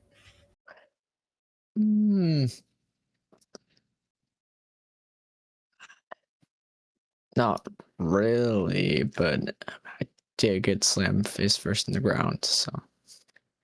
Cal kind of just like, not really. Yeah, sure, right. He starts to lift his hands, and he's using a healing spell. The pain does kind of go away. You do get healed. You do have your debuffs have been removed because you did get healed. Oh, nice. It hurt a little bit, that entire situation.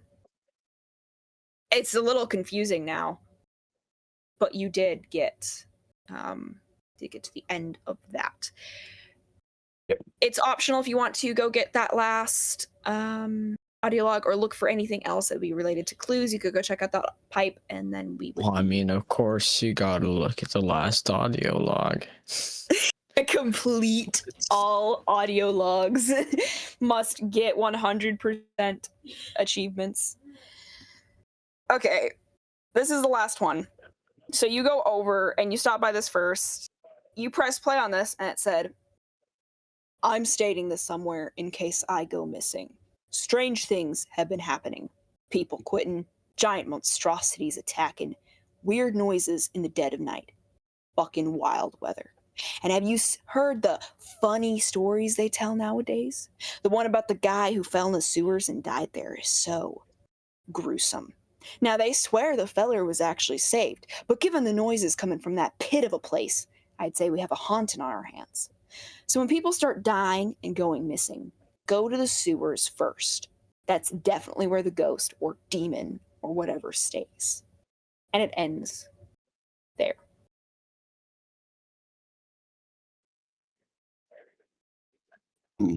Fun. Well, I don't think they were particularly wrong. Not necessarily. So before we end the game today, do you want to look at that pipe where he disappeared into? Of course. All right. So you walk over to this. Kel's beside you. It smells like pungent sulfur right here. Before it had been kind of faint. Even on him, it had been a little more like it hadn't been that strong. This is strong. This is like lip curling, eyelash melting, hair falling out, strong sulfur smell. Really gross. It reminds you of the Seagrove Caves. Oh, Remember that place? Remember that place? indeed. Yes. So, and there is a very unfortunate residue of just red slime. I don't recommend touching it. It looks I gross. wasn't planning on it. Strawberry. But it is man. there. And that smells, Strawberry that is jam. what smells of sulfur. That the red slime right there is exactly what smells of sulfur. And as you look at it, you look at it for a minute longer, it looks like blood the longer you look at it. Huh. But it doesn't smell like blood. Sulfur smelling, looking blood. What? Also, why the heck is the pipes running on? Like, And as you're staring at this, as you're questioning what this is, it slips back into the pipes and disappears along with the strength of the smell. See, look, you should have licked it while it was still there. the slime. The What slime the- slid into the pipes further away. The house is Oh, alive. The yeah. That's house is alive. that's what I'm getting at. And that is game, though, because we do not have much longer. Thank you Yeah. guys for playing. Thank you, Ant, for helping me get all this set up. Yeah. Thank you all for showing up, of course. I appreciate that so much. Yabba dabba do. Yeah, thank you for DMing, Kat. Thank you. Fuck You're off. welcome to. All right. I'm gonna be here. You can message me in the Discord chat or DMs if you need anything. If you have any questions, if you need to be reminded of anything that happens. Thank you all for playing. I'm so glad I got to play this with you guys. I will see you all next week. Okay. You Thank you peoples. for DMing. Thank you guys for playing. I'm gonna raid out. Yep, take care. I'm gonna raid out to like an art stream, I guess. I'm just Nice. I gonna might click actually something watch at that. random. I'm gonna watch the Rage art stream. I'm not art streaming though. I'm said I'm gonna raid out to an art stream. Oh, right out to him. Never mind then. My bad. Okay, yep, take should care. let's click. I'm gonna click a random one. Thank you all so much for playing. Thank you all so much for watching. Have a good night, day, dawn, dusk, all the other times of days. Let's see who to raid. There's someone drawing a cheetah. I saw someone drawing a cheetah. They disappeared. Ooh, this person's drawing Pokemon. I'm gonna click on them. Okay. Thank you all so much for watching. Have a good night, day, dawn, dusk, morning, all the other times of day. And I'll see you guys next week. Okay, bye. Bye.